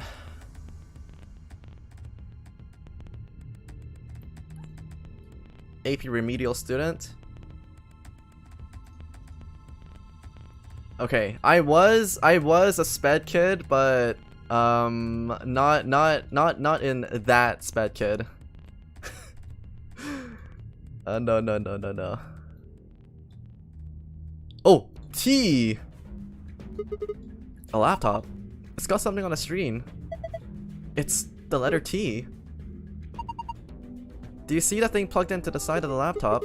Yeah, it looks like a memory stick. I don't think this is a memory card, unless I'm missing my guess. It's actually a portable scanner.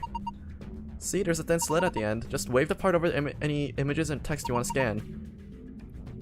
Then you can plug it back into the laptop and look at whatever you scanned. Neat.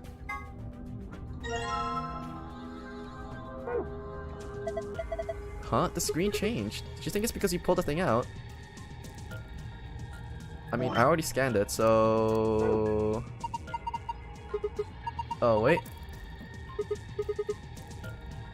Yeah, it's not a real-time image then. I thought that it was maybe showing pictures from the camera on top of the screen. Are you kidding me? We're not on the screen. Of course it's not a feed from that camera. You two are hopeless. She called me stupid. Huh, it's... Oh! So this was how I was supposed to find 7213. Interesting. Huh.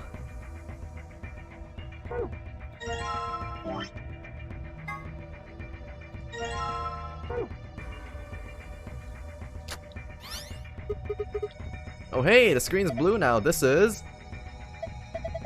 I got the secret. You think this is for the panel on the safe? I assume so. We got the gold file, baby, right off the bat. There's no puzzle I need to solve this time. Looks like it works the same way too. Boom, give me the gold file. Yeah, boy. Yeah, found a gold file. To view it, view the secret tab in the archive. Wait, we actually haven't viewed any of the secrets that we've unlocked in the previous room either. There are total seven varieties of chromatic doors in the ordinary game facility, one for each of the following colors. Blah blah blah blah blah. The primary and white will open at a specific time. Participants can see how much time is left until by pressing the bracelets. Combinations, yeah. Stands for erotic units. EU is a system developed to measure the combination of physical, emotional, and situational attractiveness. It ranges from 0 to 20, where 20 might be a Marilyn Monroe and 0 might be a Guilford Gottfried. For those curious, Danny Trejo rates at 16 EU. Just being sexy does not guarantee a high EU rating. Not to be confused with competing systems of hotness or sexability, the EU system weighs a number of factors such as practicality, sustainability, emotional investment, and the bias of the observer. Women with high EU rating have usually mastered the art of the tease. So this is basically what they were talking about when Grandpa and Quark were discussing the woman on the pinup poster. How many points do you give to yourself? 20, duh. Why would I give myself any less? I am an absolute fucking unit, untouchable specimen. Of course I would definitely be at like 20, like maybe if I were to be a little bit modest, like I put myself at like a 19.5, you know? Just about that. Gilbert Gottfried is a weird teacup reference for that. True. A collection of films that Hemyoji has gathered. Oh. So Grandpa's videos. A collection of films that Hemyoji has gathered. Their content isn't really explicit per se, but they still aren't really appropriate for someone's Quark age. It should be noted that the term does not imply those videos contain grandpas or grandpa-like actors. Wink wink. Sigma's cat problem, part 1. Sigma's a strange verbal and possibly psychological tic which causes him to make cat puns whenever he talks about cats. The cause of this behavior seems to be an experience he had as a child. When Sigma was in preschool, there was a deserted house near his school that everyone called the Cat Mansion. He'd always loved cats, so every day he would visit the Cat Mansion and give the cats that lived there some of his lunch. One day, he realized that he couldn't understand what the cats were saying to one another.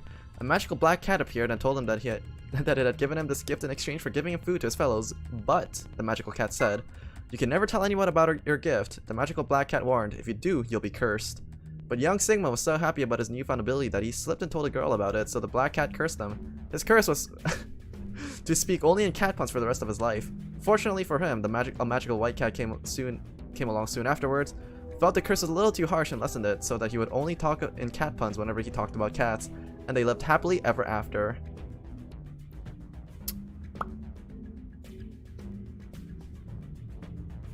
That's fucked up. A device that converts sound into electrical signals and transmits them over a wire so they can be decoded and played back on the other end.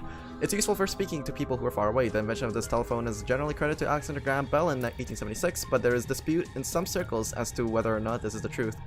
In the same game, there's a phone in one of the cabins. It can't call outside from the facility, of course, but what if you try something like 5309 or 6969? Other numbers might do other things, so give it a try. And then, how much of that? Okay. Ice 9 is basically what we talked about in the first Nonary game, and that's basically what we assumed Alice is made out of. Ice 9 is a special form of water with a melting point of 36 degrees Celsius. In other words, it freezes at room temperature. The idea of Ice 9 was originally put forth by the American science fiction author Kurt Vonnegut. His version of Ice 9 has a melting point of 45.8 degrees Celsius. There's a rumor that says all the water in Alice's body is actually Ice 9. Who knows whether it is true or not, but if it is, then she has to always keep her body temperature above 36 degrees Celsius. H. This refers to Gentaro Hongo. He was one of the characters who appeared in 9 Hours, 9 Persons, 9 Doors. He was the person who supervised the kidnapping of the children who participated in the Nonary game in 2018. He's a CEO of Cradle Pharmaceuticals and a devoted follower of the Free the Soul. Morphogenic field theory. In this theory, it holds that there is a sort of field where the forms, structures, patterns of everything in reality are stored. This includes abstract things such as language, songs, thoughts, inspiration, culture, customs, and ideas. Any information contained, transmitted, or created by matter is held in the morphogenic field. In the Zero Escape series, people who can communicate by accessing the field are known as espers. If morphogenic field theory is true, however, then it would mean that in a sense all humans are espers of a sort. So morphogenic theory is basically the theory that we were given in the first game in the series to explain how the protagonist was basically able to sense different timelines, where he would basically be fed information from separate timelines into the one that he is in currently. So that's basically where the time travel fuckery began to take place, and this is also probably going to be the explanation as to why Phi, Tenmyoji, Sigma, and Alice are vaguely aware of their past, of their selves in other timelines. Immunoglobulin. Immunoglobulin is an important part of the body's defense against viruses, bacteria, and other invaders. It identifies and neutralizes certain threats. The IG replicator found in the lab gets its name from immunoglobulin. Factorization is the process of reducing a number to a series of numbers that, when multiplied together, give the original number. When taken to its logical conclusion, this will yield a list of prime numbers. For the purpose of factorization, 1 is not considered a prime. Examples of prime factorization were 200, blah blah blah blah. Yes. Tufui ego eris. A relatively well-known Latin phrase. It might look like it's talking about a pair of sexy toaster waffles. What? How the fuck do you get sexy toaster waffles from...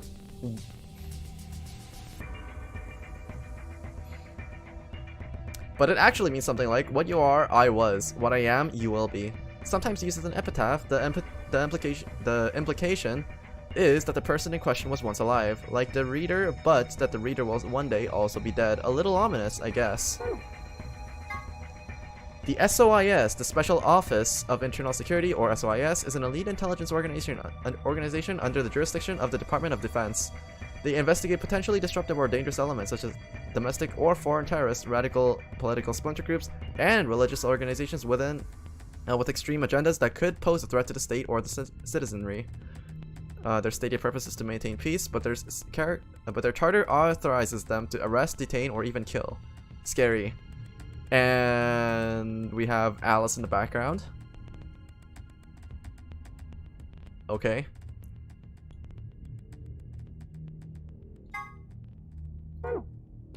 Wait, it keeps going.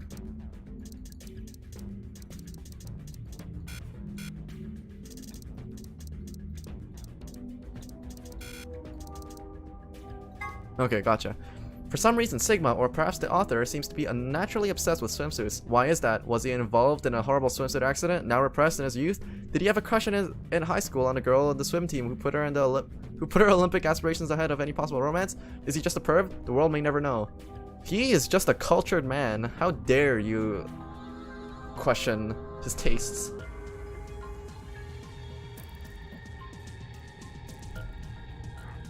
Absolutely inexcusable.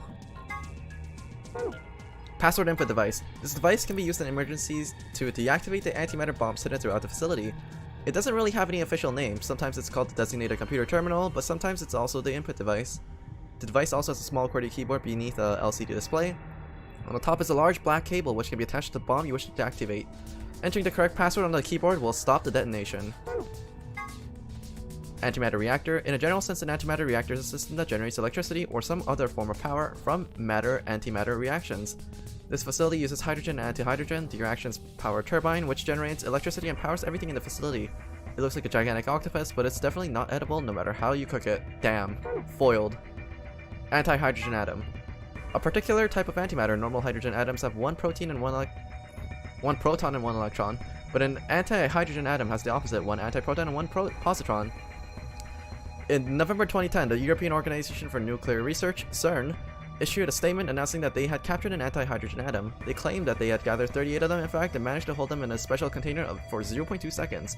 Less than 6 months later, in June of 2011, they managed to capture several more antihydrogen atoms and contained them for more than 1,000 seconds. Although the creation and storage of antimatter is still a difficult obstacle, these results suggest that antimatter reactors could someday become a possibility. Oh, Lego waffles. Okay, if you think about it that way, then yeah, I get it too. TNT is all, but why sexy? Wait, I need to go back.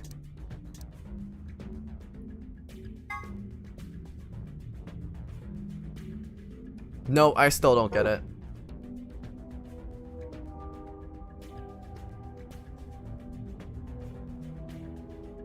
Oh, ego and then like arrows. Okay.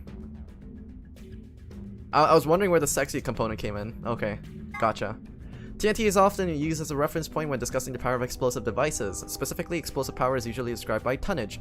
The amount of energy 1 ton of TNT produces is approximately 4.184 gigajoules. This means that an explosive device with an output of 1 megaton generates 4.184 petajoules. TNT stands for Trinity Talo no Tonti Tiller no Trinidad and Tobago. Yeah, yes. Trini Trotoluene.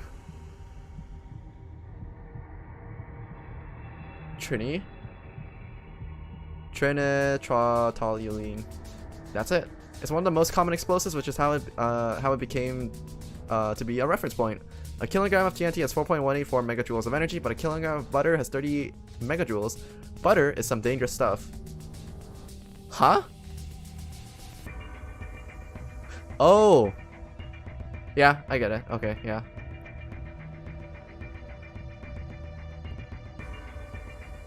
Kinda. Wait, what? What?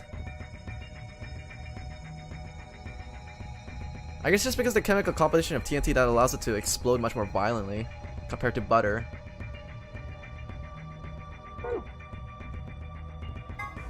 E equals mc squared. Einstein's famous equation, but put simply, means that energy is equal to mass times the speed of light squared. It describes how much energy you get by annihilating matter with antimatter, brackets a lot, but also carries the interesting implication that with enough energy you could theoretically create matter. 63 terajoules, the amount of energy you'd get by combining 350 milligrams each of matter and antimatter. You can get this number by using the equation E equals mc squared. And yeah, it's boring conversations, and that's about it for now. Okay. Next password. Archives, password, safe control room, sun, moon.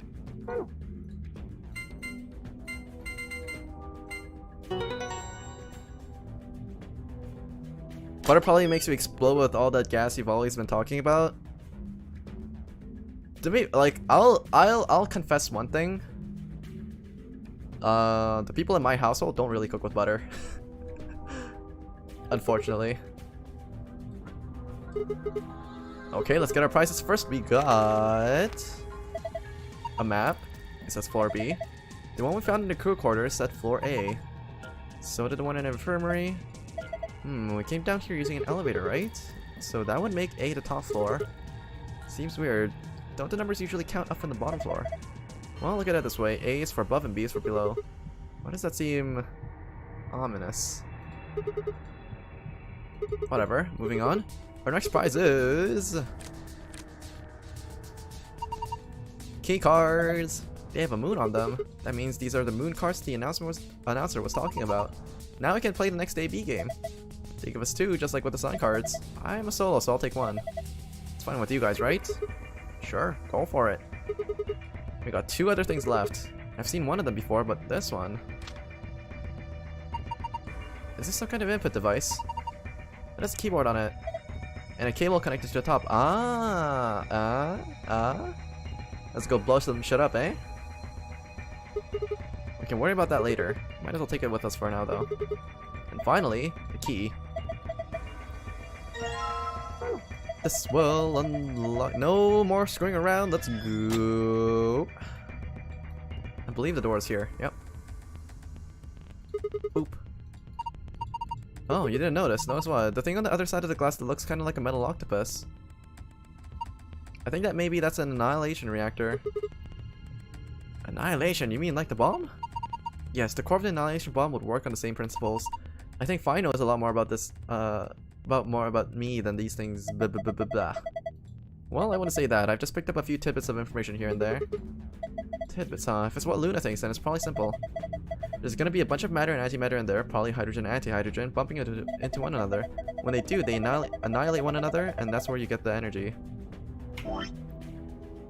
That's where you get the name and release a bunch of energy. You can actually calculate how much energy by taking the mass effect and... Stop. Too complicated. You're saying that Octopus thing is a machine that runs off of annihilation energy, right? Well, the machine is a weird way to put it. It's more like an engine, like a steam engine or internal combustion engine, just better. Built different. All the electricity in this facility is generated by Mr. Octopus. So that will make this room... Yes, this is Mr. Octopus's control room. I guess it doesn't really matter what the octopus is at this point. We're all done with this room. Nice reading skills. Thank you. All you gotta do next is insert a key. Okay, let's go. I agree. 3, 2, 1, go.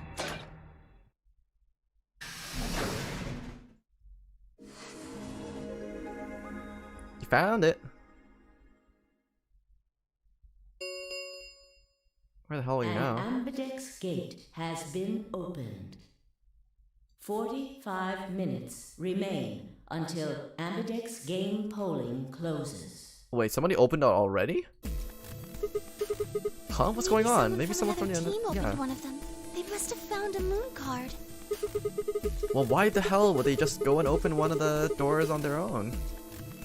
We should get back upstairs. Whoever jumped the gun is probably in the warehouse. Right, okay, let's go.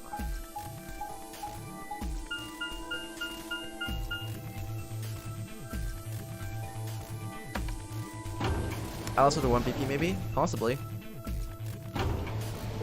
But the fact of the matter is, having as few people in that warehouse at the same time is actually the optimal play because everyone defaults into picking ally. So even if you have bad actors that were planning on picking Betray, if they don't make it over there in time, then they would automatically pick ally. So it's kind of a win-win for everyone involved.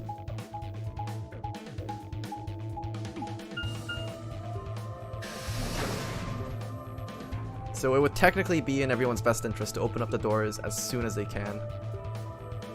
Unless there's another little tidbit that Zero the Third is hiding from us. We leapt out of the magenta door and into the warehouse. There stood Tenmyoji, Dio, and Clover. Hey, what the hell is this? Why'd you open one of the AB rooms before the rest of us got back? Clover and I haven't done anything. Dio didn't feel like waiting, I guess. You got a problem? Picking a fight? Yes, I do have a problem. I don't remember saying anything about waiting until everyone got back to open the AB rooms. Are you kidding me? We didn't even talk about it because we thought it was common sense. Sigma's right. We were able to get back quickly, but the others could still be stuck somewhere. What if they can't get back in time? No sooner were the words out of her mouth. Oh, thank goodness. You're all here. Something happened. Yes. It's Quark, you see. He What? What happened to Quark? collapsed. It happened so suddenly. We were just searching our room. No, Quark, stop being a bitch and get up. What?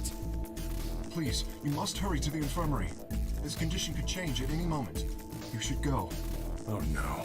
But the AB room... Tenmyoji shoved Kei aside and left through the yellow door.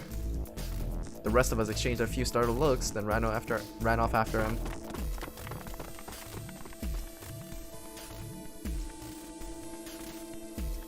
Quark. Come on, kid. Get a hold of yourself. Tenmyoji grabbed Quark's shoulders and began to shake him desperately. It was Clover who stopped him. Hey, what are you doing? He's sick, and we don't even know what's wrong with him.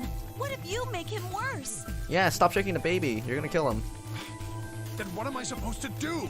Sit the fuck down, Grandpa. Jesus. I have to save him. Save? That seems a little extreme. Maybe he just has anemia or something. No, that's not it. I know him better than any of you. He doesn't have anemia. He's never just collapsed before. Well, then call an ambulance and stop freaking out about it. You son of a bitch. This is serious. The infirmary seems pretty well equipped. Be nice to Tenmyoji. This old man is keeping way too many secrets. Okay, also... Dio is starting to really get on my nerves. Dio is... I don't know, man. He's kind of living up to his name and becoming a villain.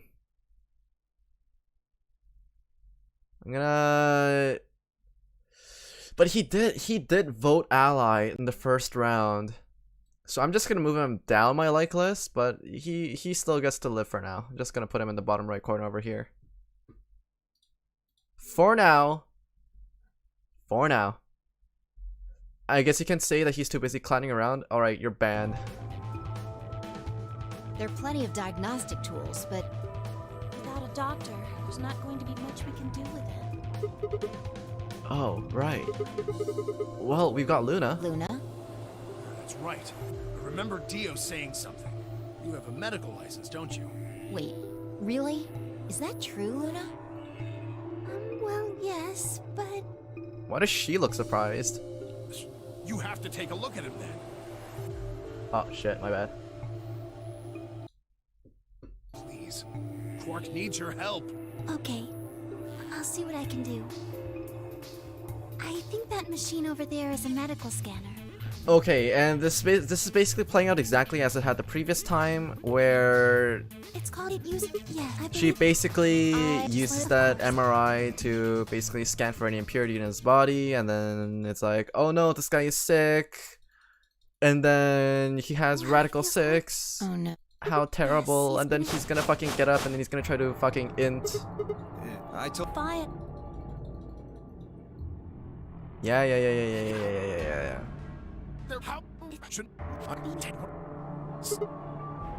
What about you? Was there any medicine?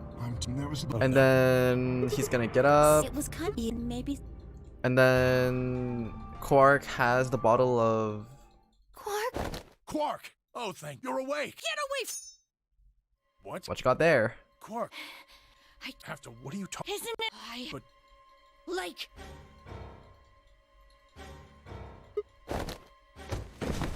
Yeah, stop hurting yourself, you stupid kid. Right. on it. Me too. Stop it! And then afterwards, Alice grabs the knife. Luna, Yeah. Well, what? There's. Sobro Beta, we just put this kid to sleep, and then Alice has the knife, and then she runs off after trying to kill herself too. I get it, so skip all this bullshit. A man after my own heart. good. Wait now. Right. No, stop! We've literally seen this exact scene play out in the same way yesterday, so I'm just gonna skip through it. And God bless auto clickers. Alright. We'll get to. I'm gonna skip ahead until we get to the point where the plot diverges. Yeah. He has Radical 6, and then turn it around, and then Alice starts talking funny, and then she grabs a knife too, and then she starts fucking booking it.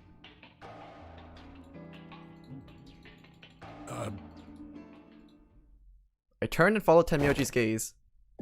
And then we have a fucking drunk Alice with a hand on her scalpel, and then she's like, oh no, I'm gonna go kill myself, and then blah blah blah blah blah. Adults, children, everyone.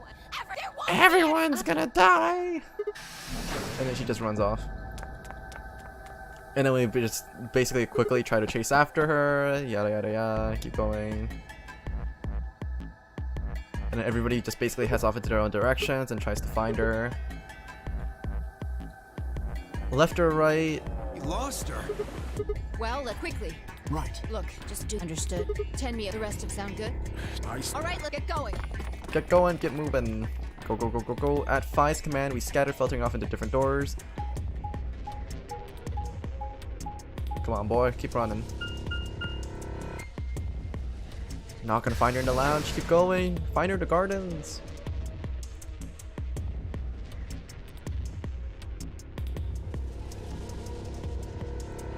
She only has 1 BP. She's basically speedrunning death anyways. Just let her do her thing.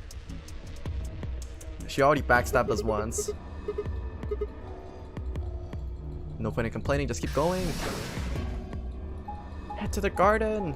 You already know where she is. You're the time traveler.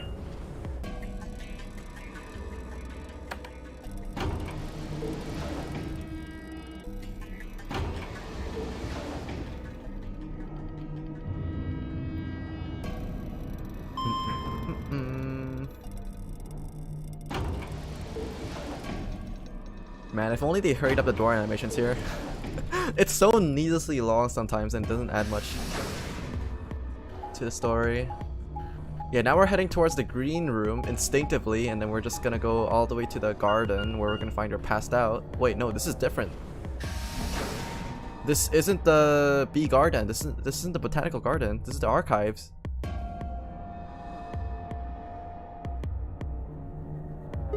What the fuck is that on the top left? So this is the archives, huh? Kay, Quark, and Alice search this room. Oh my god, is that Abomination supposed to be like a lion? Damn. Nothing here either. We need to find her quick or she's gonna do something bad. If she loses like Quark did, then nobody's around to stop her. Shit, I need to hurry. I decided to go to try the garden where Clover, Tenmyoji, and Dio had gone after passing through their door.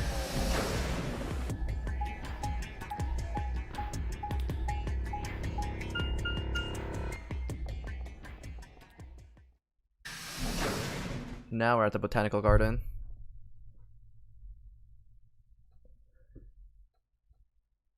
The bee garden, the based garden. The first thing I noticed when I stepped inside was the smell.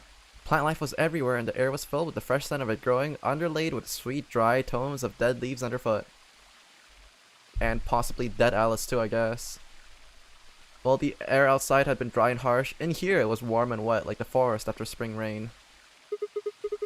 Just like Clover said, plants and stuff everywhere.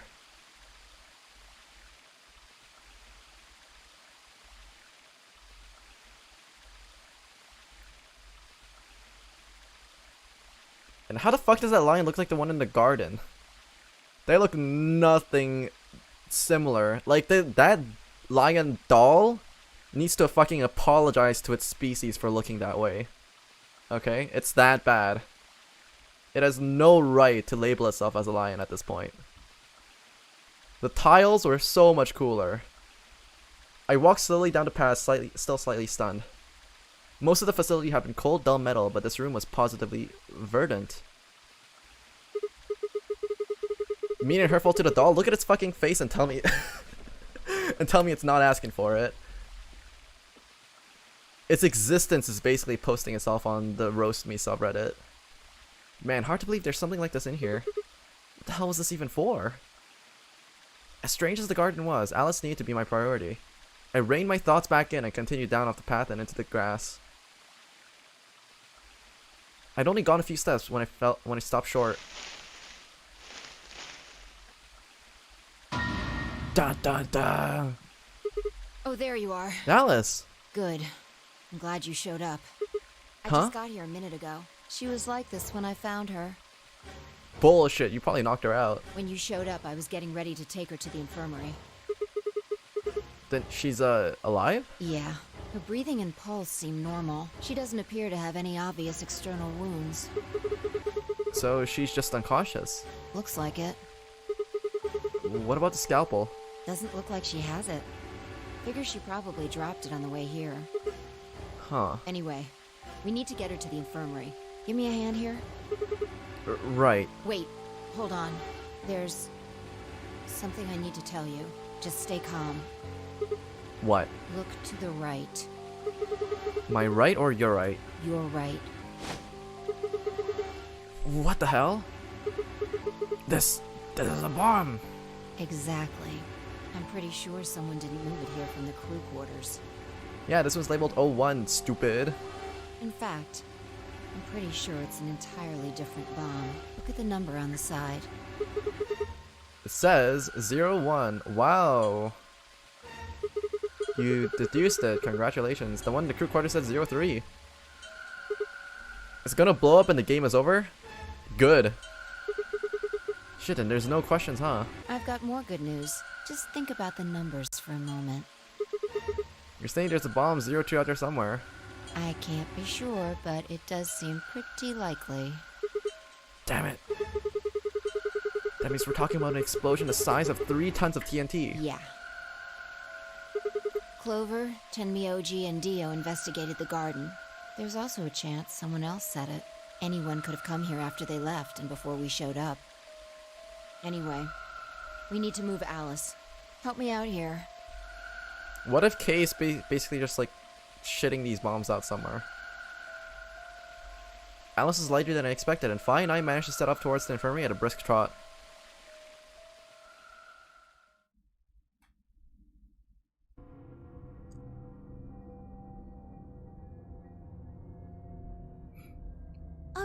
Please pay attention, everyone. Great view we have here. You need to hear this. The Atom has finished scanning Alice. What did it say? Her results are identical to Quark's. And yeah, basically she has Radical 6, yada yada yada. Oh, what? No, please don't. I don't want to be alone. Don't die. And then Clover's freaking out because Alice is basically her only friend. Clover wrapped her arms around Alice's subconscious body and began to sob. None of us had the heart to pull her off, so all we could do was stand and watch uncomfortably. Stand and watch respectfully.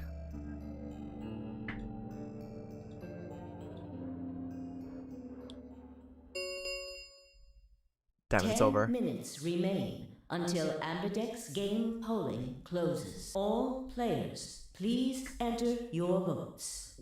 Okay, I'm gonna do a quick scan over the logs because I'm pretty sure I didn't miss anything. I'm pretty sure it's the exact same. Yeah, there's only one way to cure Radical 6. She's infected with Radical 6. Same as Quark. Yada yada yada. Yeah, it's the same. If no vote is recorded before the deadline has passed, any non-voting parties will automatically ally. Guys, I think we should get back to the warehouse. What about Alice and Quark? I guess we're just gonna have to leave them behind. No! I'm not leaving! Clover? I'm staying here! Like heck, I'm gonna leave Alice all alone! She's going to be fine. I gave her some Soberil. She'll just be sleeping like Quark. I don't care! I just want to stay with her. Damn, Clover just straight up not paying attention to facts and logic. I see what kind of party she falls under. We have a tough cookie on our hands. She shouldn't have to be all by herself. Whatever. She can do what she wants. Huh? I see. Dio and Tenmyoji's opponent in the next AB game is Clover. If she doesn't vote, then she'll default to ally, which I don't think I need to mention would be pretty favorable for Dio. If she stays, he's got an easy round. Whoa, what are you saying? You think I'm gonna choose betray? Yeah? You look like a villain right now too. Nobody that is good would pose like that with a top hat. Yeah, I do. Am I wrong? Yes. Of course I'm gonna pick ally. For one, Tenmyoji's gonna be in there with me. Then don't leave the room. I can't just ignore his opinion and make my own choice, right? No, I won't be going. I can't leave Quark here when he's like this. I'll be staying, just like Clover. Hey, come on now, what is this? Knock it off, Dio. He's too smart to let you make a scapegoat out of him. Dio, all you have to do is literally just not move from this fucking room. It's not hard. What the hell? Why are you so suspicious of me? Because you acting like a little bitch. Yes? What if Dio stays behind too? Thank you, Luna. Oh my god. Thank fuck someone mentioned it. There we go. You 20 points for Gryffindor. There you go. Back to the main program. If Clover, Tenmyoji, and Dio all don't vote, then everyone allies, right? Oh, you don't know? Know what? This. You didn't find a note like this one? You can see why Luna was my favorite character back then. Yeah, most of my friends, all my friends that basically went to med school too are basically really smart cookies too. I mean, you kind of gotta be. Huh? Wait, what's this? We found it in the archives. Well, there sure as hell wasn't anything like that in the garden. Okay, let me just get out my reading glasses and try to make out the text over here. Here are some more AB game rules for you. Not voting is not an option. If the pair and solo of a color both refuse to vote, then everybody gets penalized. In other words, one person out of every color group of 3 has to vote. We didn't find one in the control room either. Oh, so that's the catch. Okay. Interesting. Apparently only the archive had one. What does it say? Why don't you read it for us, Sigma? I took the note from him and still slightly confused, began to read. Here are some more AB Games rules for you. Not voting is not a option. If both parties refuse to vote, then everybody gets penalized. In other words, one person out of every color group of 3 has to vote. You see? At least one member of each trio must vote. Otherwise... That means Kay has to vote. Quark and Alice certainly aren't in any condition to. If he doesn't, all 3 of them are screwed.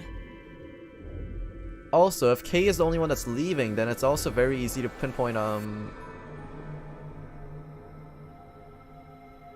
yeah, the fact that if one person leaves the room to vote, then it's basically very easy to identify what they voted for, right? Whether it's ally or betray. So that's basically one super easy way to basically show up on everyone's shit list if you were to choose betray when the other party that you're voting against is fucking unconscious. Right? Wait a second. Kay's got 6 BP right now. His opponent is gonna have to default to ally. That means if Kay chooses betray, he's gonna have 9 points. You needn't worry. I have every intention of choosing ally. Oh, give me a break. You expect us to just swallow your bullshit? Oh dear. Dio, please, think for a moment. You do realize that Alice currently only has 1 BP, don't you? If I were to betray her, what would happen? Anyone whose BP drops to 0 gets penalized, just like when you break the rules. Anyone whose BP drops to 0 gets penalized? I am not so desperate to escape that I would be willing to kill. Goddamn Valley Girl 0, they're 3rd. Therefore, I will definitely choose ally. Indeed, I really have no choice. Unless, of course, I wish to become a murderer.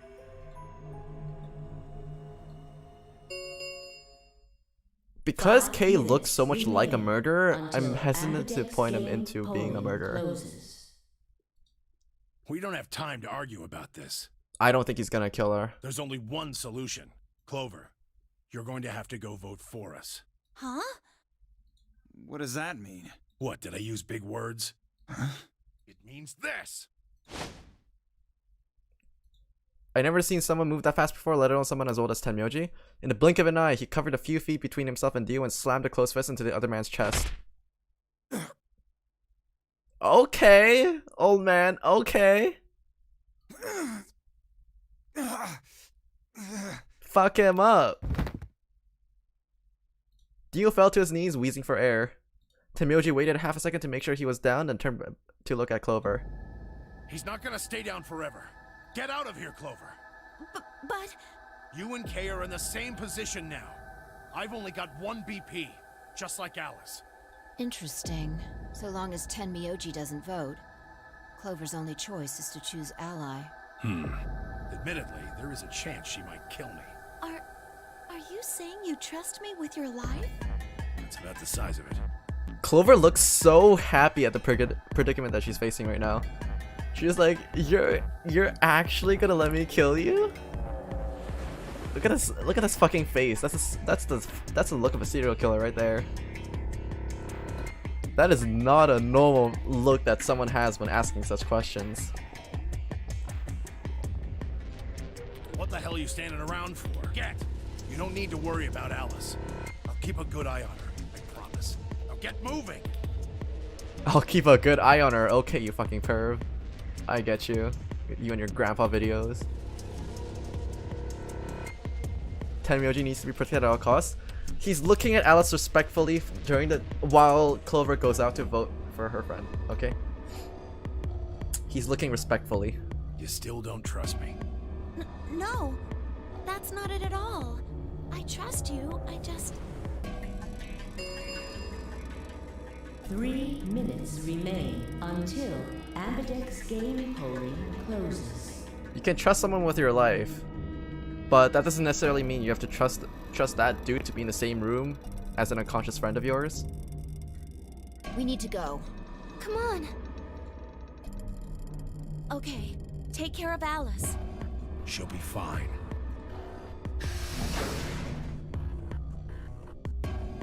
That seemed to finally satisfy her, and we were off. We ran as fast as we could, leaping through doors and tearing through rooms on our way back to the warehouse.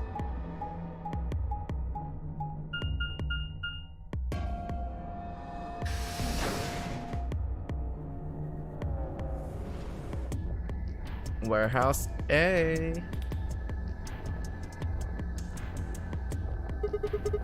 Everybody ready? Yeah. You've all got a moon card, right? Yes, we do. Good. Then let's go. If we were in this situation, I know Cadenza would be smashing that betray button on me in 2.2 seconds flat. I mean... Am I allowed to decline to answer this? 4 AV gates yawned open as we sight our cards. I'm gonna smash betray because I know that you're gonna smash betray on me. It's quote-unquote the only logical solution there is. The fifth one, the one the Dio had opened, stayed empty. The sixth, which would have been Alice's, remained unopened. Kay and Clover quickly entered the second and third from the right, and Luna and I headed towards our own. I'm smashing ally, I'm a nice person. Look at you lying as naturally as you're fucking breathing. It's 5:30 AM for me. Lena, go to bed. Fix your sleep schedule. Hold on a minute. You're going to choose ally, right? Yeah, why do you ask? Of course we are. You promise? Sure, I promise. Cross your heart. Cross my heart. Hope to die. Stick a needle in my You're gonna be eye. in a world of hurt if you double cross me.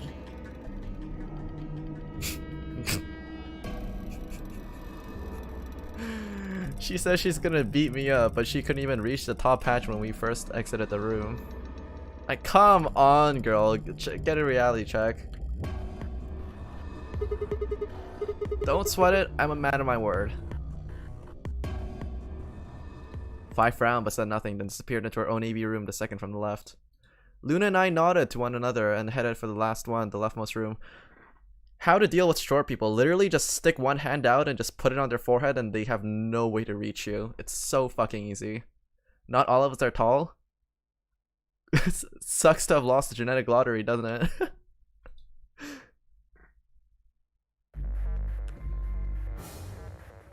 I slept for 13 hours. I never need sleep again. Jeez.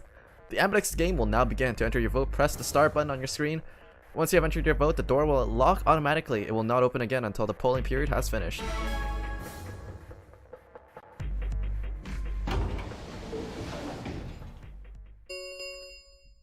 Being tall rocks. 1 minute Exactly. remains until Ambidex game polling closes. What are you going to do? Well, I don't have a choice, do I? I promised. I said I choose ally. Yes, but Phi has 6 BP. True, but I have full access to your bottom half? What the fuck are you gonna be doing to my bottom half? Lewd? Keep your hands to yourself, lady. I'm gonna have to file a restraining order on you. Jeez. If she betrays us... Kicking it, of course? Are you kidding me? If I were to kick, that's literally at your head level. You are gone, out like a light. And trust me, I have longer legs. I have more reach. You would not win in a 1v1. Right. It's the perks of being tall, having long legs. That's not how it works, got that?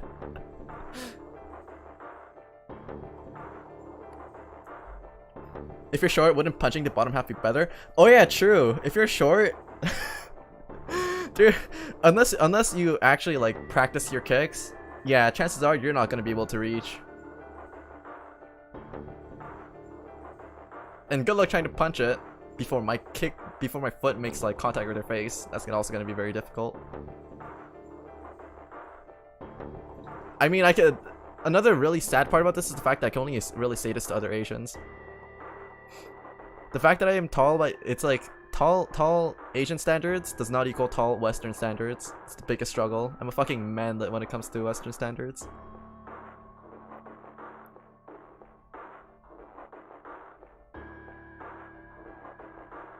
How tall are you? Under 6 feet. But like a full like foot taller than Ari probably. What do you think we should do, Luna? It's your decision. I'll be in the same position either way. You have 6 BP too, don't you? 4'11"? I would off myself if I was 4'11", okay? Don't even put me in there, but don't even put me in the same league as you. That means if we betray Phi, and she chooses ally... Then I would have 9 points. Yes. You see? In either case, I could end up with someone in my group reaching their goal. 20 seconds remain until Ambidex game polling closes. I thought I was overselling myself being tall, but man, if you're under 6 foot tall and I must be a giant. Yeah, I have friends that are like, I think it's like 6'3" or like 6'4". It's like, Jesus Christ. Have to like cram my neck up to like look at them like.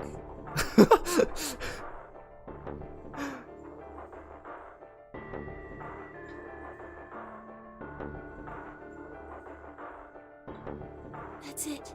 We don't have any time left. You have to make a choice. Are you sure this is okay with you? Yes. Alright. I'm gonna do it. I turn to face the machine. 10 seconds remain until Ambidex game polling closes. I'm 6'4", but I'm not your friend. A friend of mine is 4'11". My condolences to your friend. Okay, this is starting to confuse me. 4'11", to CM. That is 149. That's actually basically like 150 centimeters. Damn, only 1.5 meter sticks. That's a struggle. Wow, that's like actually can't reach the. That's like actually can't reach the top cover struggle, isn't it? Damn.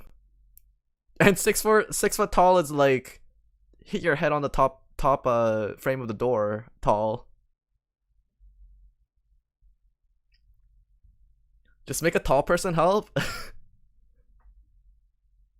But she's really cute, I'll take her word for it. Just make a tall person help. Yeah, just have a tall person just pick you up and get to the things that you need to, right? Just grab you by like the scruff of your neck and just like lift you up with like one hand. 9, 8. I'm just picturing 7, it. It's actually absolutely fucking hilarious. 6, 5, 4, 3. Just pick you up like a 2, fucking misbehaving puppy 1. or something. One hand.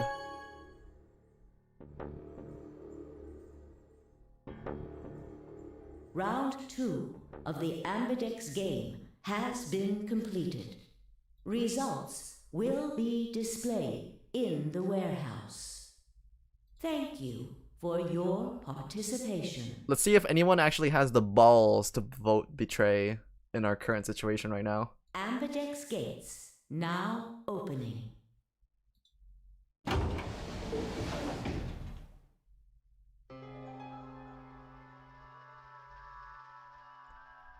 Luna and I stepped out of our AB room a little later than the others. What kind of stuff have you been watching? I'm just really good at bullying short people. They were already gathered in front of the projection awaiting the announcement of the results. You chose ally, right? Are you sure that was okay? Yeah. What else was I gonna do? I promised. It'll be fine. I'm sure Phi chose ally too. Really? Come on, what's with you? Do you not trust Phi? No, that's not what I mean. It's just... Let's just go take a look, shall we? Why are we talking about this? We'll know what happened in just a few seconds. I'm voting ally always. Hard doubt. I know you'd vote for ally if it was anyone except for me. You're right. Let's go.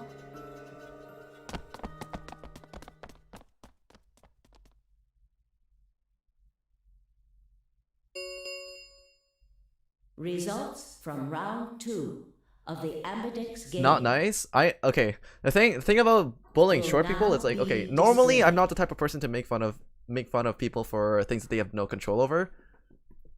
But the one exception is height. That I will never let you live down. Please direct your attention to the results screen. And it's even funnier because I'm not even particularly tall either. Da, da, da, da, da. Let's see. Ally, okay. Ally, yeah. Son of a...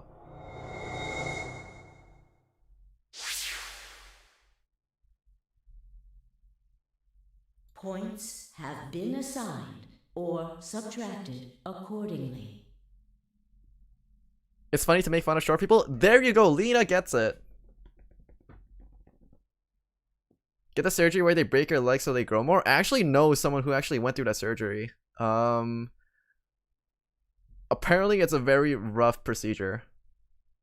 It probably didn't help the fact that the procedure to them was done like a very, very long time ago. And I'm pretty sure that was kind of like a newer procedure at the time as well. Yeah, it didn't turn out to be great for that person, unfortunately. I think they're doing a lot better now though. Yeah, I haven't really kept in contact with them, but yeah, it was bad. There were a lot of complications regarding that one. Please check your bracelet. Also, Fi is a hoe. Updated bracelet points. Can't fucking believe it.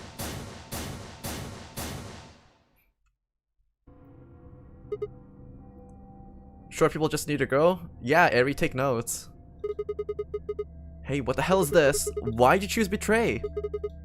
I thought we promised. We? I don't remember that.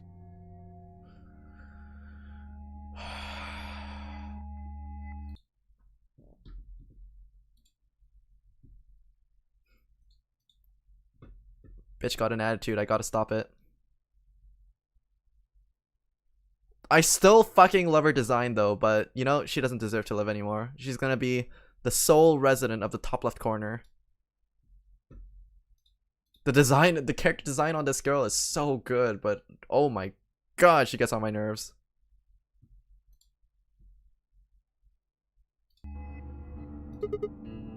What? You promised me. You said you'd choose ally, but I don't recall promising you anything. I was free to choose whatever I wanted. K top right forever?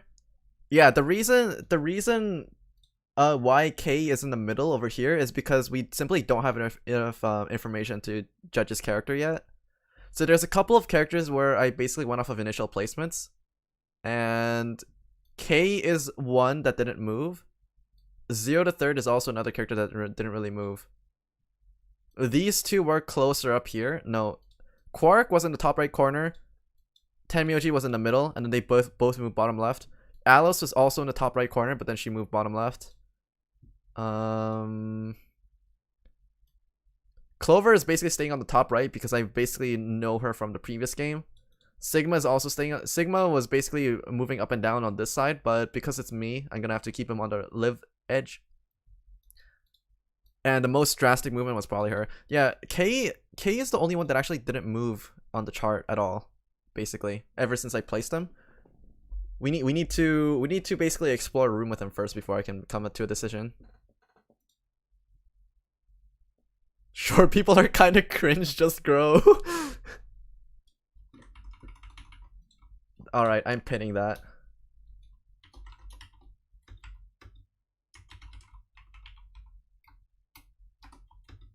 Thank you for your wonderful quote, Lena.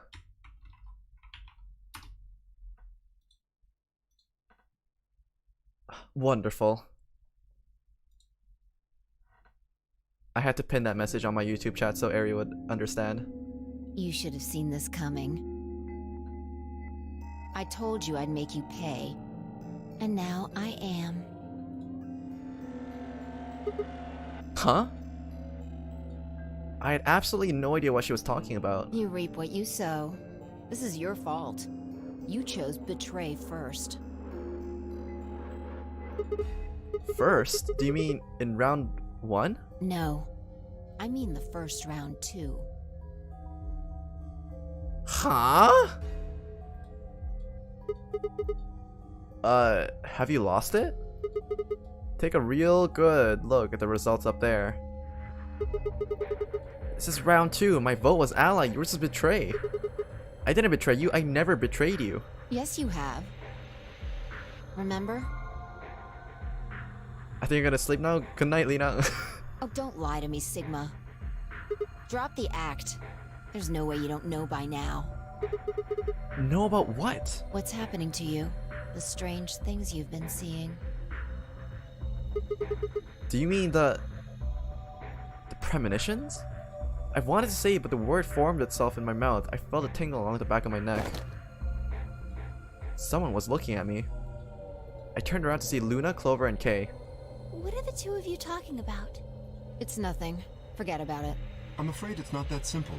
You were the only person who chose to betray this round. Is there some connection to what you and Sigma were discussing? Yes, there is a connection, but you wouldn't believe me. You don't know that. We might believe a lot. Fi looked away and scowled. For several long moments her eyes stared off long into the distance, and I could also see her mind working. Finally, she sighed and spoke. Right.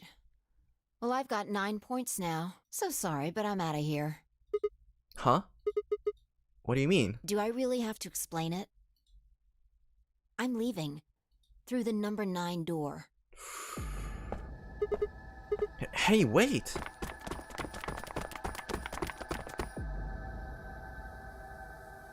I scrambled around in front of her and threw my arms out. You're in my way. Move. No! I'm not letting you go. What happened to you? I didn't think you were the kind of person who would ditch the rest of us so you could get away. When someone betrays your trust, feels like a part of you dies. For me, I guess it was the part that cared. I don't think you have even the slightest idea what that feels like. Betrays your... Wait, are you saying... Whatever. Just get out of my way. No, I'm not moving. I see. Then you leave me no choice. She has the fucking scalpel, doesn't she? As she spoke, Fi bent down. What? Then shot up into the air over my head. I spun around to see her standing next to number 9 door, her hand on the lever. You... Nice try. She grinned and tightened her grip on the lever. Plaudite, acta est fabula. What the hell's that? It's Latin. Applaud. The play has ended. That's what it means. See you later. Wait, stop! A bolt of searchlight roared through my brain. A searing, searing. Roared through my brain.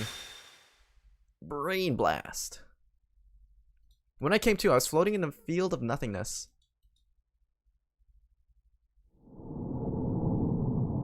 She continued again?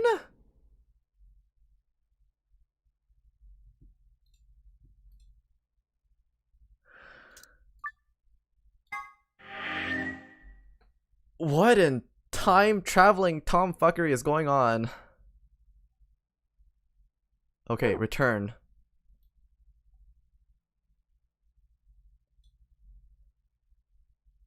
Okay, so what if I pick Betray this time? I can go back to this novel section over here and pick Betray.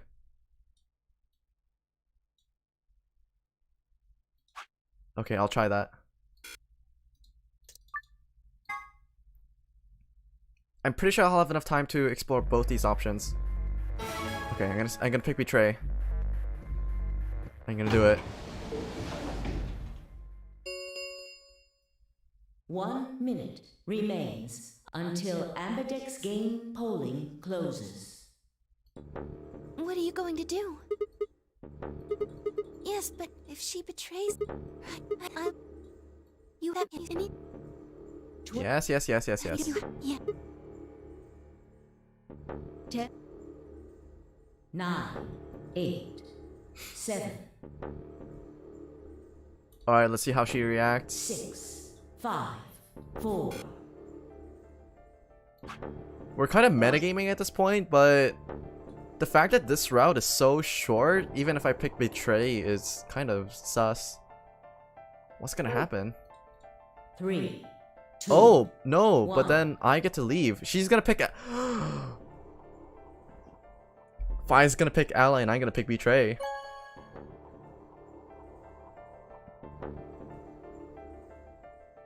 Round 2 of the Ambidex game. I betray, she has been allies, and then I completed. leave. Results will thank you, Ambidex game. Oh no no no, she's gonna... Luna and I stared out of our AB room for a little later than the others. Stepped out of our AB room a little later than the others. They were already gathered in front of the projection, awaiting the announcement of the results. So, you chose Betray. Did you do it to protect yourself? Were you worried that Fi might choose Betray? That's a good question. Huh? I'm honestly not sure myself why I did it. Well, we should go see the results. I want to see how Kay and Clover voted. Right. Let's go then.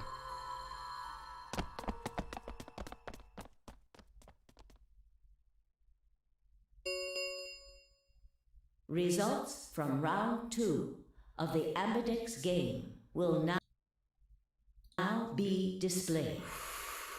Please direct your attention to the results screen.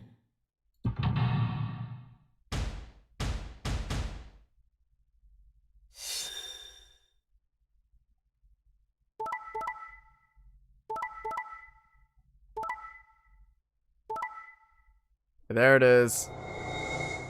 I'm out of here, bitch.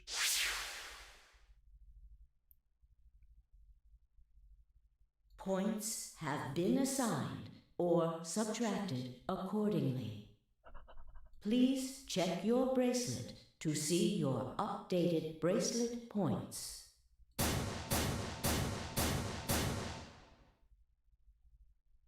Well played, Sigma. I guess a promise means a lot to you.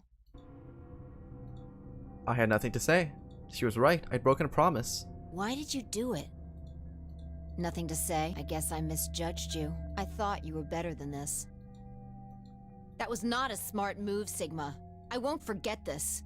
I'll make sure you pay, even if it's the last thing I do. Elapsum semel occasionum, non ipse potest Jupiter reprehendere. She's talking shit about me in a different language. How do I defend myself? A Latin proverb. What does it mean? Not even Jupiter can find a lost opportunity. Jupiter is a Roman god. Actually, he's kind of the Roman god. He's in charge of all the others. Not even Jupiter, the ruler of the gods, can take back what's been done. You did something bad. You're not gonna get a chance to take it back.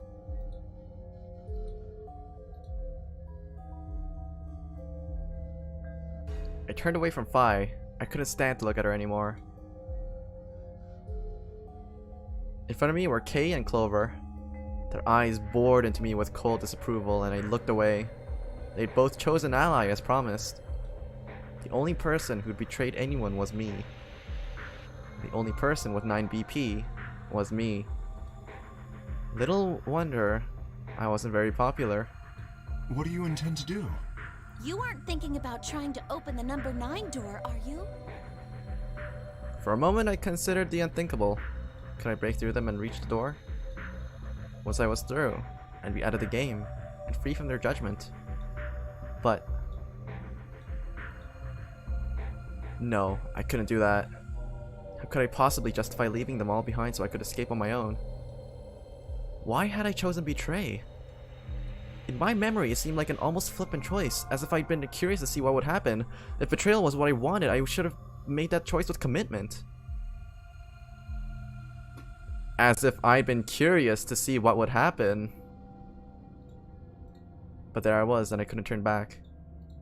Even if I didn't try to open the number 9 door, they would all be suspicious of anything I did. Trust is easy to break and hard to repair. Unless I could somehow turn back the clock, I was stuck with the consequences of my actions.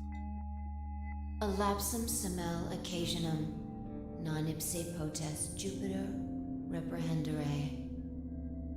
Not even Jupiter can find a lost opportunity. How could I do something that was beyond the reach of a god? Why hadn't I just chosen ally? What would I be doing right? What would be happening to me right now? What if... Then Phi spoke and I blinked. Sigma, we're just doing this to be safe. We can't let you run around with 9 BP. I'm afraid you're going to have to sleep for a little while. Okay? Huh?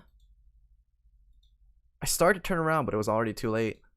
I felt a heavy hand slam into the back of my neck. And then everything went dark.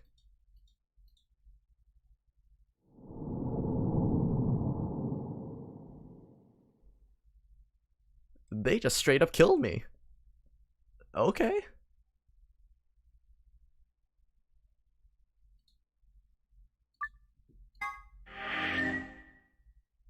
Well, shit.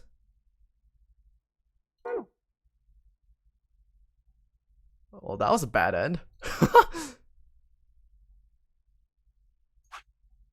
So whenever I reach an end, it's not technically an end though, because it says that there's like locks. So for these things, I have to go through other paths and figure it out first.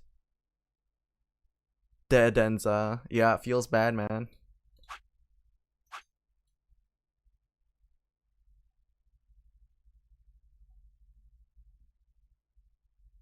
Yeah, we have a lot to explore, don't we? Especially because these locks means that oh wait. This one's a different color now. It's like gray. Did it open?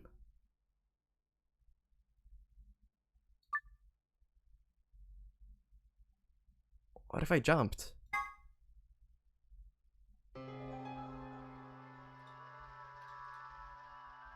You chose ally. Are you sure? You sound... What?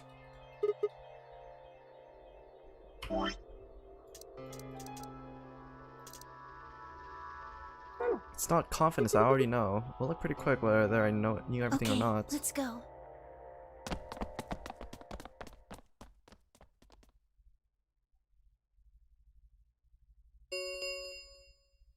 Results from round, please. We'll see if everyone picked ally this time. If the timeline is changing.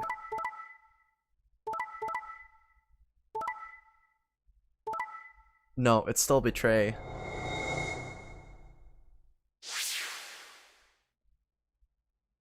Points have been assigned. Please check your... And then is she gonna do the jump thing again? What the hell, Phi? Why'd you choose betray? You chose ally before. So you remember it too? The other round 2. What? That wasn't even close to the response I'd expected. It felt anticlimactic. Hey, hold on a minute here. You know? You remember how I chose betray the last time in round 2? Yeah, of course. Why do you think I chose betray this time? Of course! Don't you remember what I said? That I'd make you pay? Yeah, I do remember that. Then this is how you're making me pay? Yes.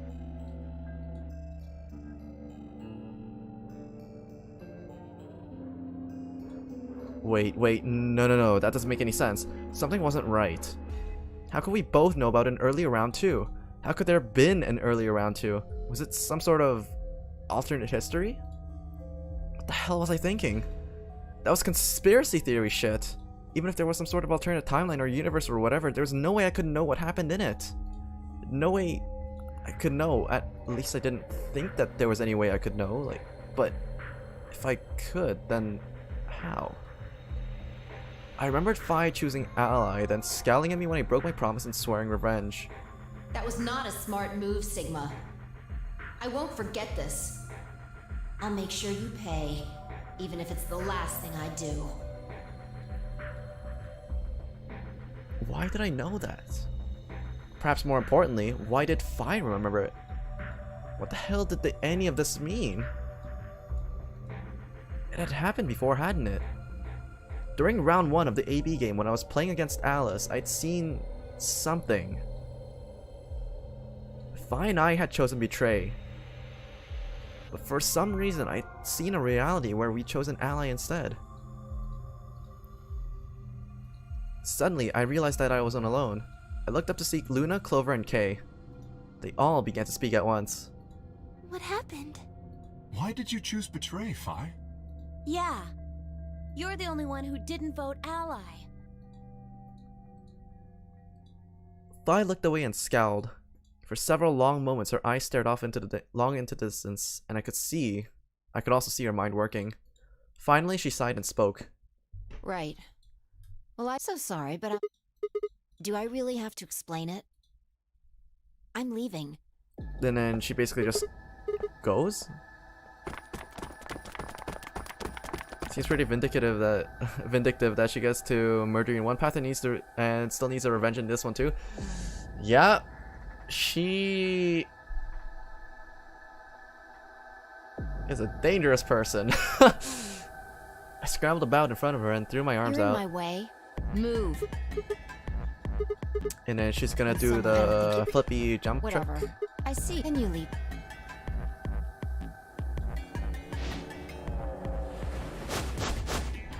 How does she even jump that high?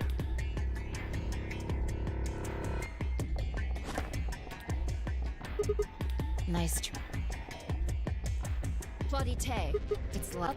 That's seal.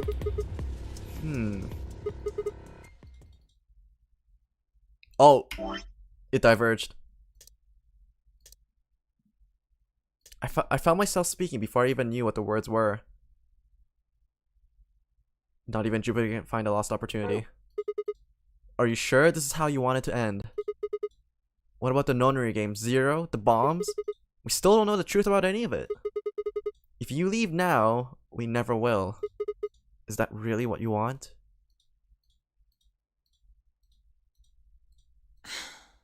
Fine. You stopped her. If I slowly let go of the lever.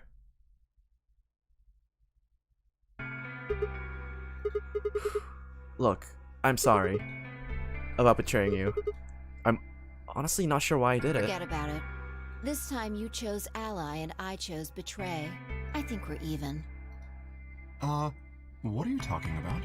When did you betray her? Are you talking about round 1? No, we aren't talking about round 1. We're... Just drop it. There's no point. I doubt they'd understand even if you did tell them. Yeah, you're right. I don't get it.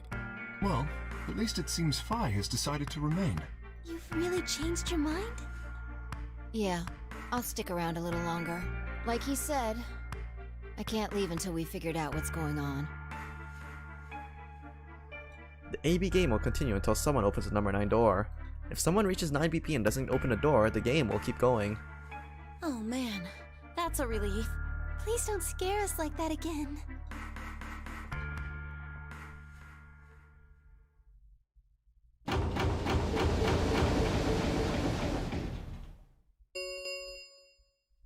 The Ambidex gates have closed. Oh, this one's also nearing the end.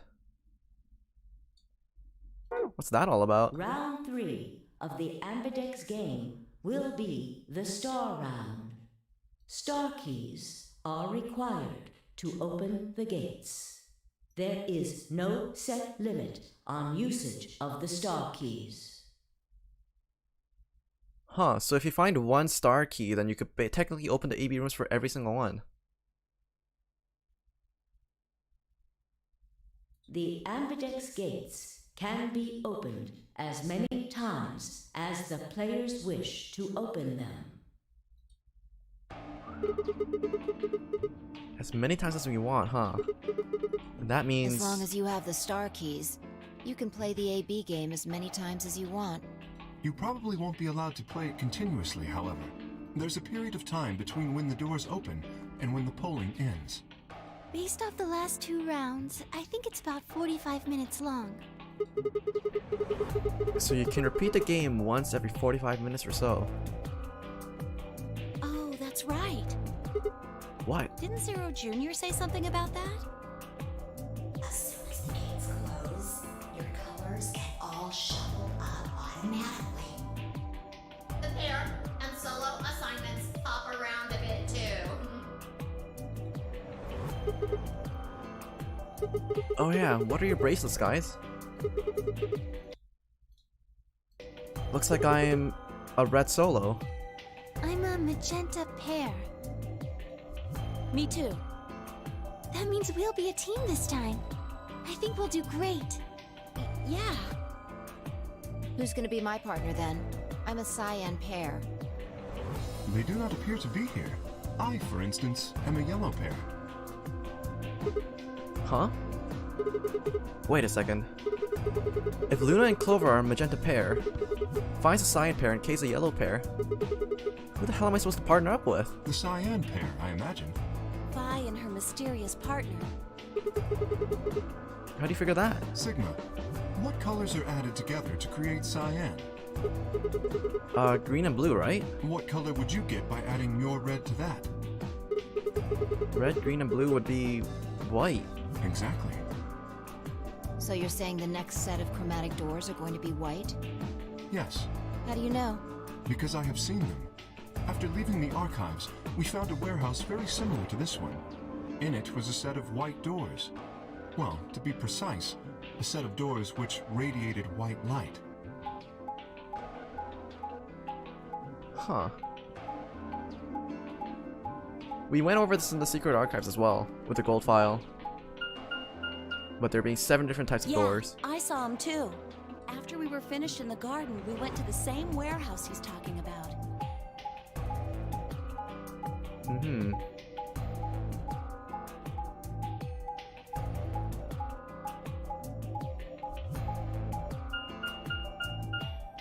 They had the same little lock thingies. I'm 100% sure they're the next chromatic doors. What about the people back in the infirmary? Do they know about the white doors? Yes. If we exclude Quark from their number, then I believe they do. I wonder what colors they are. As far as pairs go, we're missing a cyan and a yellow. If Sigma's a red solo, then we should have a green solo and a blue solo back in the infirmary. Well, I'm going back to the infirmary. I'm kind of worried about Alice and Quark. I'll go too. As will I. Oh, that's right. Wait, guys. There's something I need to tell you. Huh? What is it? Go on. I meant to say something earlier, but I guess there's just so much other stuff going on. I looked at Fi. She nodded back. See, the truth is...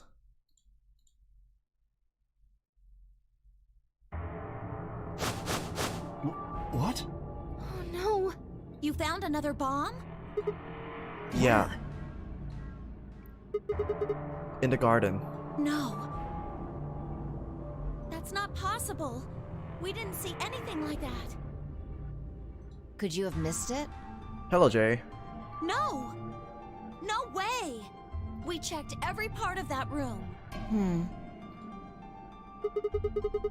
There was a number on this one too. It said 01.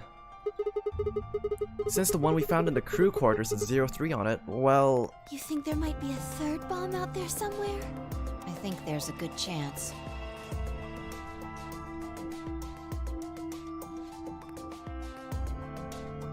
Very well. We should split up and find this other bomb. It could be anywhere. Yeah, I agree. But even if we do find it, what are we supposed to do? That is a concern for later. At the moment, our primary concern should be finding it. You can't fight an enemy you can't see, after all. Precisely. Alright, I'll head back to the infirmary and let everybody else know. Please. How about we set a time to meet back here, just in case? The time we have left until the chromatic doors open is... Let's see... Quite a bit, actually. 1 hour and 57 minutes. I think approximately half of that should be enough. When we have 1 hour remaining, we should meet back at the infirmary. Acceptable? That sounds good to me. Right. I'll tell the others too. Good. Let's go. Ooh, by looking at how short our timeline for this one is, though, it seems kind of suspicious. I don't think we're gonna be alive. We're gonna walk into a bloodbath.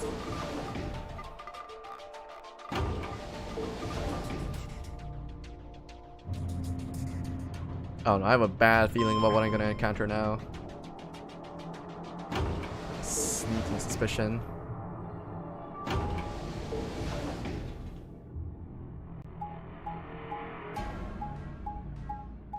This music really doesn't help either.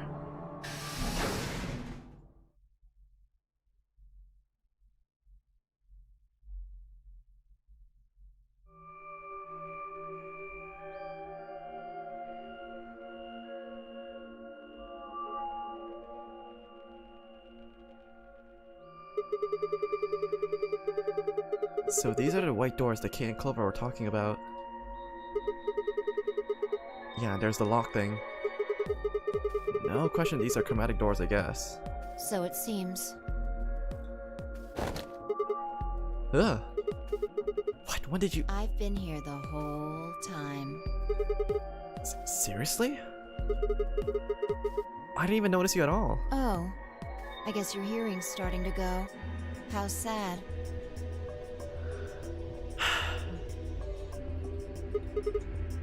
So, what do you want? Why are you stalking me? I'm not stalking you. I just followed you here. That's pretty much the same thing. But how'd you do it? You were totally silent. Are you Batman? I already told you I'm not. Remember? Back in the AB room when we met? Yeah, actually? You also jumped super high, all the way up to the ceiling. Right. Aren't you curious about that graffiti? Graffiti? Oh yeah, that. Memento Mori, if the ninth lion ate the sun. Did a kid write that or something? What? Why do you say that? Well, they managed to spell ninth wrong. What's an E in there? You're right. Then again, maybe it means something. Do you know what it means? The Latin part. Hey now, give me a little credit. Even I know what the Memento Mori means. You see it all over the place. As far as I know, it translates to something like beware of death or remember your mortality. Never forget what we all die. Never forget that we all die someday. I guess it's sort of a cautionary thing? What about the other part? It's exactly what it says on the tin, right? Some sort of conditional about lions and suns. Anything come to mind? No, nothing. Nothing at all. What about you? Me? Huh, well, let's see. Memento Mori, if the ninth lion ate the sun. I repeated the words over and over in my head, but nothing. Whatever they meant, it was beyond me. But perhaps fly. Huh? Latin. Don't you know Latin? Maybe you can figure more out of it. Well, I know a little. More than most people, I guess, but I'm not an expert. Then how'd you know that phrase? Oh, that. That's from, this. She unpinned a brooch from her chest as she spoke and held it out to me. I hesitated for a moment, then took it. Look at the back. I turned it over. So I guess the L is pronounced like a J in Latin, huh? Yeah. What is this? A memento of my late mother. Well, I guess it's something like a memento. She died right after I was born. I was raised by foster parents and they told me where the brooch had come from. Apparently it was the only thing my mother had left behind. Well, also that's not an L, that's an I. Don't have one. I guess you could say I was a bastard. I never saw his face, and I don't know his name. I don't even know if he's alive. Oh. I couldn't think of anything else to say, so I just handed her back the brooch. That phrase got to be almost like a prayer for me. Whenever I had to make a tough decision, I'd say it to myself. Sometimes I'd just repeat it over and over like a chant. Before long, I had it memorized. Got me interested in Latin, and I started studying the language. Volapsum semel, occasionum, non ipsi protest Jupiter, reprehendere. Not even Jupiter can find a lost opportunity. Sounds nice, doesn't it? But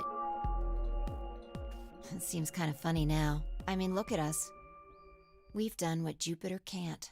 We can find our lost opportunities.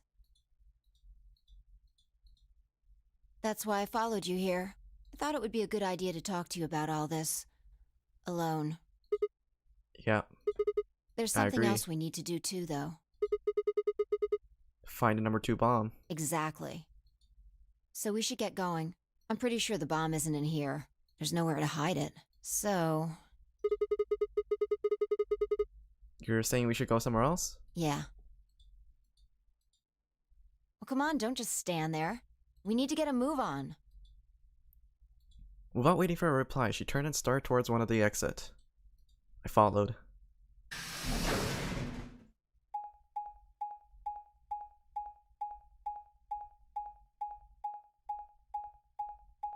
We need to check on the infirmary. We don't know the status of the other people.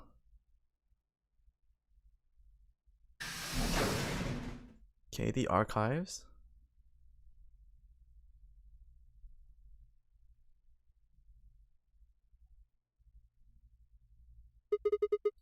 The archives.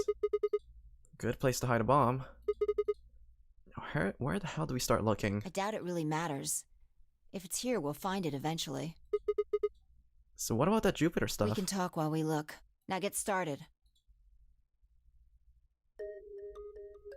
I turned to a corner of the room and began to look while I spoke. I'll start with a conclusion I've come to. What if it's inside the lion? Our consciousnesses seem to be able to jump through time. No, sorry. Through time isn't really accurate. It's more like we move through worlds. Yes. Worlds? I don't mean physical planets in this case. I'm talking about a whole different universe, really. Parallel worlds. What? Do you know about the many worlds interpretation? Well, kinda. I think I've heard of it once or twice. Oh, well... I'll just explain it. Let's say... I don't care what it is, but could you move? Huh? Scratch your head, cross your arms, put your hands on your hips. Anything? I had no idea what this is supposed to explain, but I did as she asked. Applaud? Interesting choice. You clapped your hands, right? But you could have chosen to cheer or blow a kiss, right? Blow a kiss? The details don't matter. I'm just talking about possibilities here. Now, maybe there are other Sigmas in other worlds who did all of those things. All of these worlds and realities are branching off from one another. The choices you could have made branched off from the moment you decided what you were going to do just now. Every moment you make a decision, another universe branches off, on and on into infinity. Each of those branches is an alternate world. A world where a version of you did something different. Haven't you ever thought about what life would have been like if you'd made different choices? What if you'd gone to this high school instead of that one? What if you hadn't started a study group? What if you hadn't told that girl you liked her? What if? What if? But are those what ifs really just what ifs? Or are there other worlds out there where you did those things? Anyway, that's the many worlds interpretation in a nutshell. I've simplified it a lot. Doesn't have to be human actions, though. So it's basically like exploring different timelines. I just used your actions to make the explanation easier to grasp. The actions of a cat, the flight of a bee, the movement of a microorganism, even fluctuations in air temperature. All these can change history. Whoa. Hold on a second here. I'll let microorganisms slide, but there's no way that air is conscious of anything. Can you say for sure that you are? All What? of your actions are caused by the cells in your brain. If we go down a little further, then you could say all of your actions are the result of atoms or electrons, or smaller particles we haven't even discovered yet. Are those atoms and electrons still you making a decision at that level? How different are you from the air? I'd say not much. Human existence is just one part of reality. Falling in love is like a tulip blossoming. A tulip blossoming is like a tornado forming in South America. See what I'm saying? The only thing that really matters is the action of the most elementary particles of matter. That's where history happens. That's where universes branch out.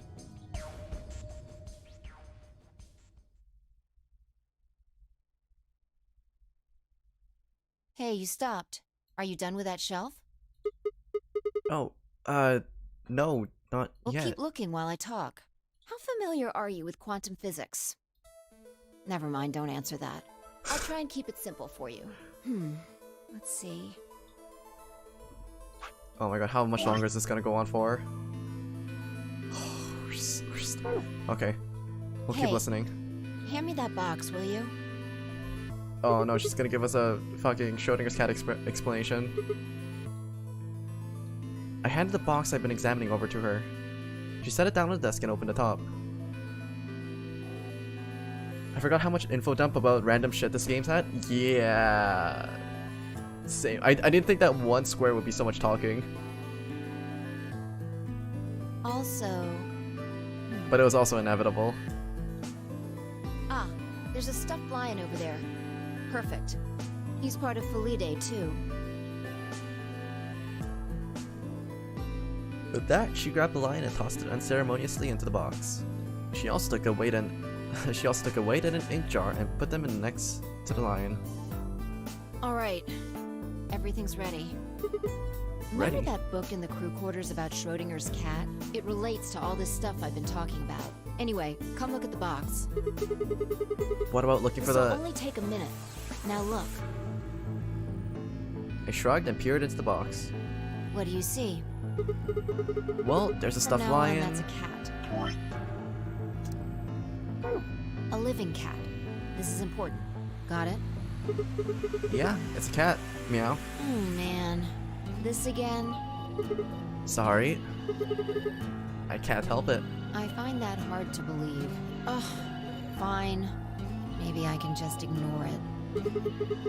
For what it's worth, I'm sorry. Alright, what else do you see? Oh wait, that's not even a pond. And a jar of ink. Right. Now the weight is going to be radioactive material, and the jar of ink is full of poisonous gas. What? I'm getting out of here. Idiot. It's not really full of gas. This is just hypothetical. Imagine that it's full of gas. So, what's the weight? Radioactive material. And the jar of ink? It's full of poison gas. Exactly. Good work. Now, there's one other thing you need to know about the jar. If it's struck by any of the alpha particles the radioactive material emits, it'll break. These particles are emitted randomly, but there's a 50% chance that one of them will come into contact with the jar over the course of an hour. So let's close the lid. And pretend an hour has passed. Here's the question. Is the cat inside of the box alive or dead? You can't open the box to check. And you can't hit the box. Obviously, you can't shake it either. It's also been soundproofed, so the cat could be howling up a storm in there and you'd never know. Basically, you have no idea what's going on inside the box. Do you remember what happens if the alpha particles hit the jar? It breaks, gas fills the box, and the cat inhales it, and death will whisk her away. And what if the jar doesn't break? The cat lives to tell the tale. Haha. And what are the chances of either of those things happening? About 50%. Uh-huh. So, what's your answer? Is the cat alive or dead? I can't possibly know. Then guess. It's not hard. Alive or dead. The world's a harsh place for a cat. I have a feeling the poor kitty's dead. Nope, you're wrong. That's alive? wrong too. Then what's the right answer? The answer is that it's in a state where it is neither dead nor alive. What? How does that even make any sense? It's an extrapolation of something we see at the atomic level. We don't know if an atom is spinning upward or downward until we measure it. Before it's measured, those two possibilities coexist. But as soon as the measurement is taken, obviously, only one possibility is the truth. That's what's happening with the alpha particles, since we can't know when they were emitted or where. We only know the probability that they'll impact the jar. Because we can't observe anything that's happening in the box, that becomes the entire system. In other words, the box is like the atom. We don't know how the cat's life or death situation has resolved itself until we look at it. Until we do, it's just a bunch of possibilities. Do you get it? If the cat in the box is possibilities, Then it's both alive and dead. right. So, let's open the lid. And when we do, all the possibilities will collapse into a single truth. Meow. What a relief, huh? Looks like the cat's alive. Anyway, that's Schrodinger's cat.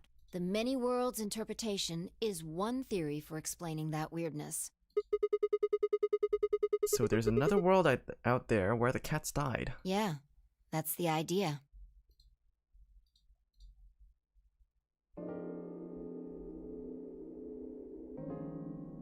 Looks like that cat tick of yours cleared up. Yeah, well, your story was pretty insane. Insane? You don't think so? Just the idea of something being alive and dead at the same time. And if the moment the lid's open determines whether or not the cat's dead, then it's almost like events in the future can determine the past. I mean, the cat doesn't die when you open the lid, so it must have already been dead. Exactly. You've experienced it, haven't you? What on earth are you talking about? Think back. Remember round 2 of the AB game? When you chose Betray, what was my vote? Ally. But what happened this time? I chose Ally and you chose Betray. Right. And both times, I put in my vote a full minute before the deadline. This path ends with Sigma shooting himself in the head out of boredom, having to listen to this for 2 hours. Oh boy. When did you push the button? Right before the deadline. I see. Well, that makes this a little easier to explain. If you chose Betray, then my vote was Ally. If you chose Ally, then my vote was Betray. But I made my choices a whole minute before you made yours. Don't you think that's strange? You do see what I'm saying, don't you? That my choice in the future altered your action in the past. Yeah. From your perspective, there's no other way to interpret it. Now that I thought about it, round 1 had been the same. When I chose an ally, Alice has chosen Betray. And when I chose Betray, she'd done the opposite. Look at this die. I found it over there. Let me give you one last example. As she spoke, she tossed the die into the box and quickly shut the lid. Alright. Answer this question. What number is the die on? Has to be 4. Okay. I'm going to open the lid. Good job. You got it right. That was just a fluke. Was it? Huh? Let's think about what was going on before I opened the lid. What number was the die on? 4, of course. Haven't you been paying attention? The die is still a collection of atoms, isn't it? I don't think you can reasonably suggest that it was made of some different kind of matter. Please don't tell me that I have to read through this entire explanation on alternate timelines too. The die was on all the numbers? That's one way to look at it, at least. And then when you open the lid, it was just one number. Or It might have become that number when you declared which one it was. Huh? Wait, what do you mean? Your choice in the future has an effect on the past. That's crazy.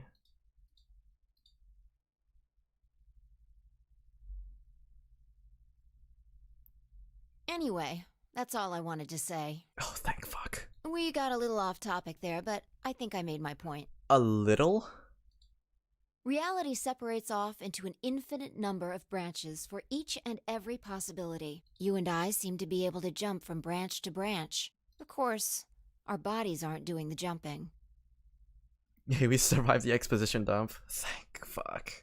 I want to go to bed. Our consciousnesses just sort of dive into other versions of ourselves in other worlds. Whoa. I think I get it now. That's how you knew my name, right? You jumped in from another world. That's how you knew all those other things that you shouldn't have known. Yeah, that's the best I can figure out, at least. Unfortunately, it seems like we don't retain all our memories when we jump. Maybe we only remember particularly important things. I'm not sure how it works. But whatever the reason, it seems to be fairly limited. And often, we don't seem to remember jumping at all. Things will just sort of pop up. That's why when someone asks us how we know X, all we can think of is to just say, I just knew. Yeah. What's causing this then? I don't remember ever doing this before, so why would it start now? If we knew that, I don't think we'd be having so much trouble. It's just...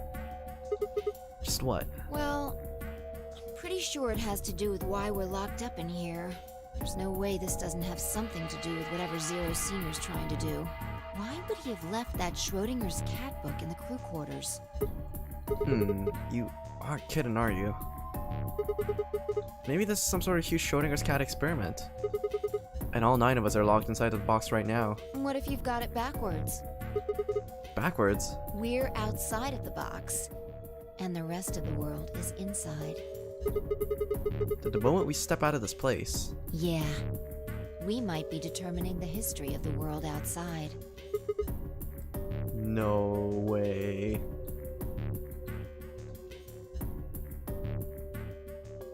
I had 1,000 other questions, but before I could open my mouth to ask them... Oh, good! There you are! Did something happen? Yes! We found it! What do you mean, what? Found what it? What else could we find? The bomb? Número duo. The other antimatter bomb. Dos. The number 2 bomb is in the control room. In the control room, and we somehow missed that?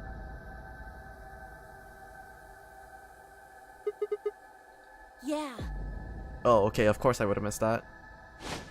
This is one of them, all right. And it's number 2, apparently. Well, at least we found them all now. Well, hold your horses. There could be more. No. There could be more.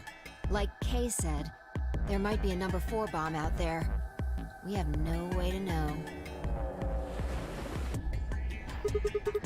Did you tell anyone else about this, Clover? Well, not really. But, I wasn't the first person to find it. Who was? Kay and Luna.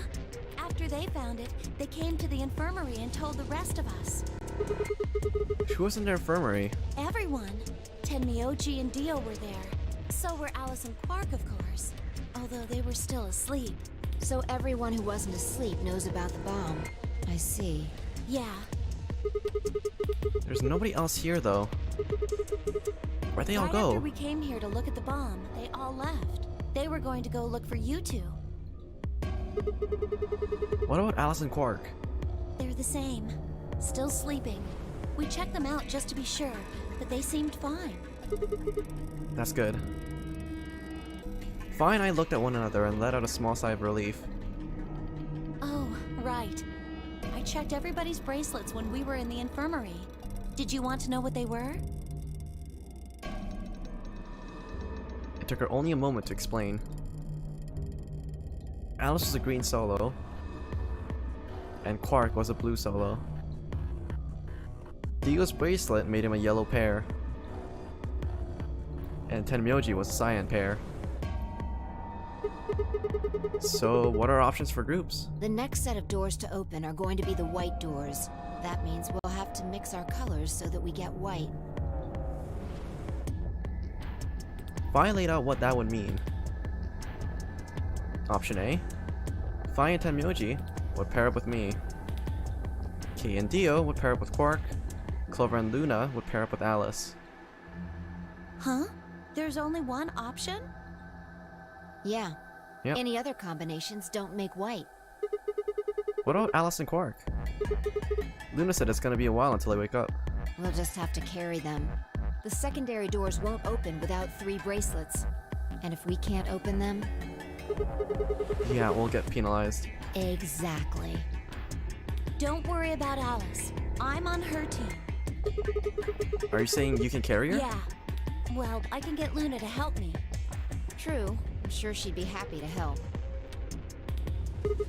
What about Quark? He's on Kay's team. There shouldn't be any issues there.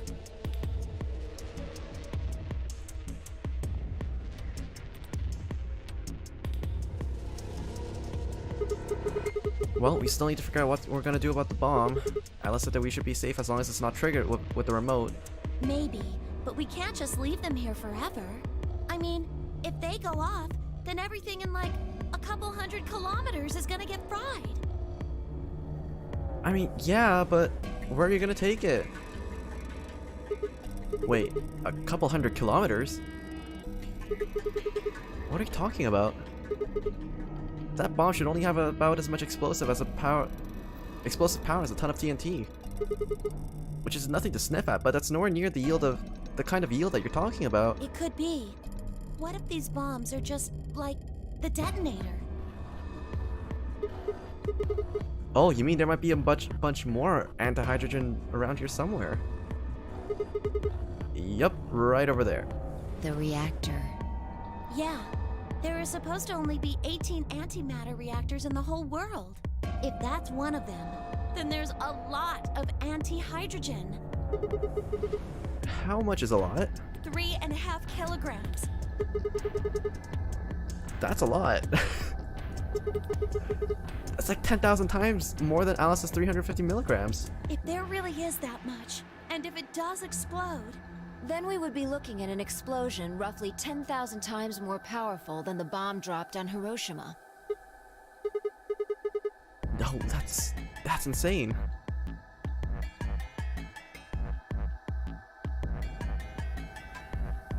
Wait, Clover, how did you know that? know what? That stuff about antimatter reactors. Well, that's, during my training, they... Training for what? My job?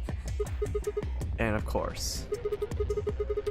I didn't realize waiters these days needed to memorize how many operational antimatter reactors there were worldwide. Or how much fuel each one of these reactors might be storing. You don't work at a cafe, do you? Did you hear about that from Alice? Yep. Oh. Well, she's right then. And why are you using antimatter reactors at a cafe? That's, what we call the coffee machines. What? Are you fucking with me? I'm telling you the truth. I work at a cafe. It just might, be a kind of fake job to divert attention. I think they call it a cover. What? Then what's your real job? I'm sorry. I really can't tell you anything else. Why not? It's classified. Classified by who? The government? The government? Oh, that's right.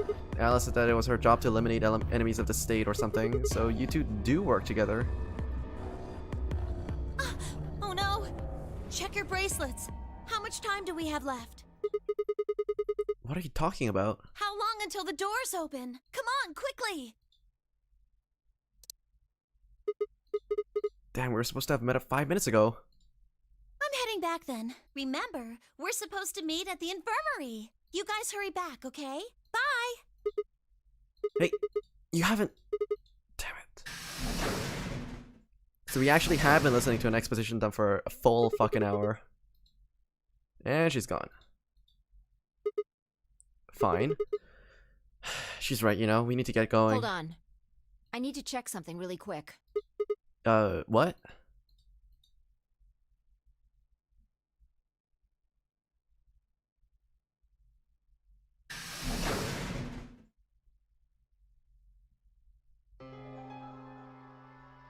Oh, there you are.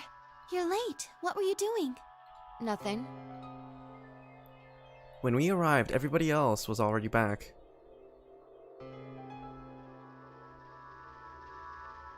Quark and Alice hadn't left, of course. They were both sleeping soundly, any traces of the madness we'd seen earlier long gone. Clover told us. You've seen the bomb in the control room. Yep, with our own eyes. So what the hell should we do? That makes 3 bombs. Well, we have to do something. They're bombs, for God's sake. There's a quick and simple solution. Really? Remember what Alice said? There should be an emergency deactivation password. If you enter that password, the device should, well, deactivate. You see it? Right here. There's a port. If we can find the password input device, we just connect it here. Then we can enter the password. So, if we have the password, we can deactivate them? Whoa, hold on a second. That's great and all, but we need that password input device she was talking about. Without that, we're still boned even if we did have the password. To be fair, I kinda do have one on hand. Not a problem. We've resolved that issue. Huh? Show them. I nodded and pulled it out of my pocket. That was in the safe in the control room. Exactly. We didn't have any idea what it was at first, but Fi figured it out. After Clover left, we tested it. Turned out I was right. It fit perfectly. Couldn't get it to do anything, though. We plugged in a couple of random characters, but all we got was an error.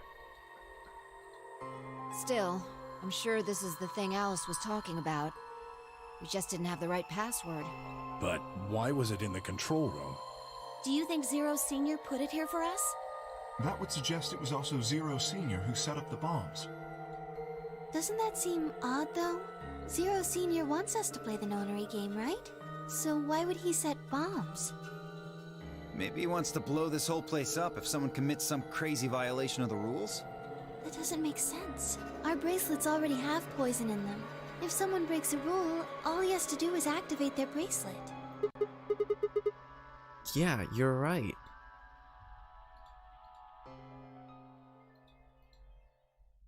Well, whatever the case is, there's one thing we can be sure of. The person who set these bombs is one of us. Whether or not that person is also Zero Senior isn't particularly relevant at the moment. But what is relevant is that they know the deactivation password. If we can figure out who that person is and question them. We can get the password and turn the bombs off. Exactly. That would be my quick and easy method. So fess up. Which one of you set the bombs? As if anyone would confess to this. Hello? Not that I expect you to do that. So, we're going to be checking everyone. Checking us? Yes. Once they're set, the bombs are controlled by a remote. It stands to reason that whoever set them has that remote. So you're gonna search us for it? Yes. But no buts.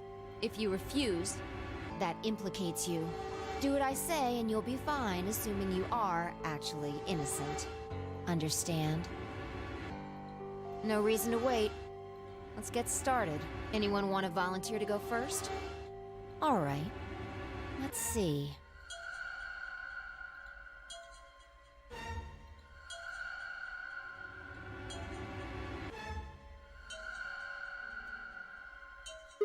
Huh? Wait. You only need to search one person. What? Why? Because I figured out who did it. I know who did it. The words were out of my mouth before I'd even realized I was saying them. How can you... There's no way. Yeah. I met Fi's gaze and nodded, and then turned away. I know who set the bombs. That person.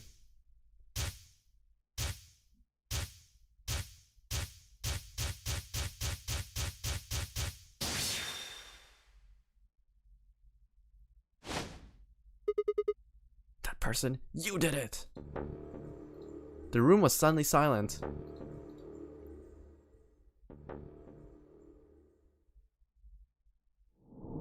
Are you fucking kidding me right now?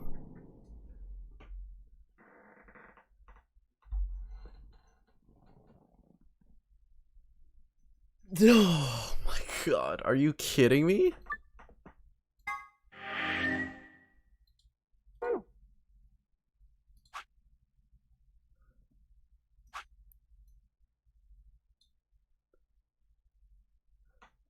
I think this is I'm pretty sure this is the path to the true ending. After all those flashbacks and stuff like that I have to like get from like venturing through all these other things, I'm pretty sure that's basically where this goes. We figure out who 9 is and then it's gonna follow. Okay.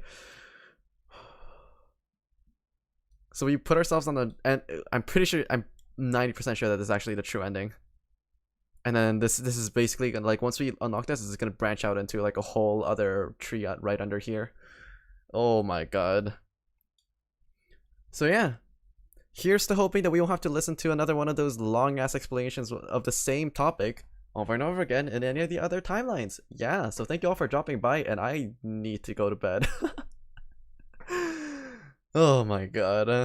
I'm not gonna be streaming tomorrow. I'm gonna be taking a little bit of a break while I work on some stuff, and then I will be back on Monday. As for what I'm gonna be doing next week, I don't really know, but I'll upload my schedule on Monday. Yeah, once I finish making it on Sunday. So, without further ado, toodaloo. I'll be seeing you guys later. Bye bye.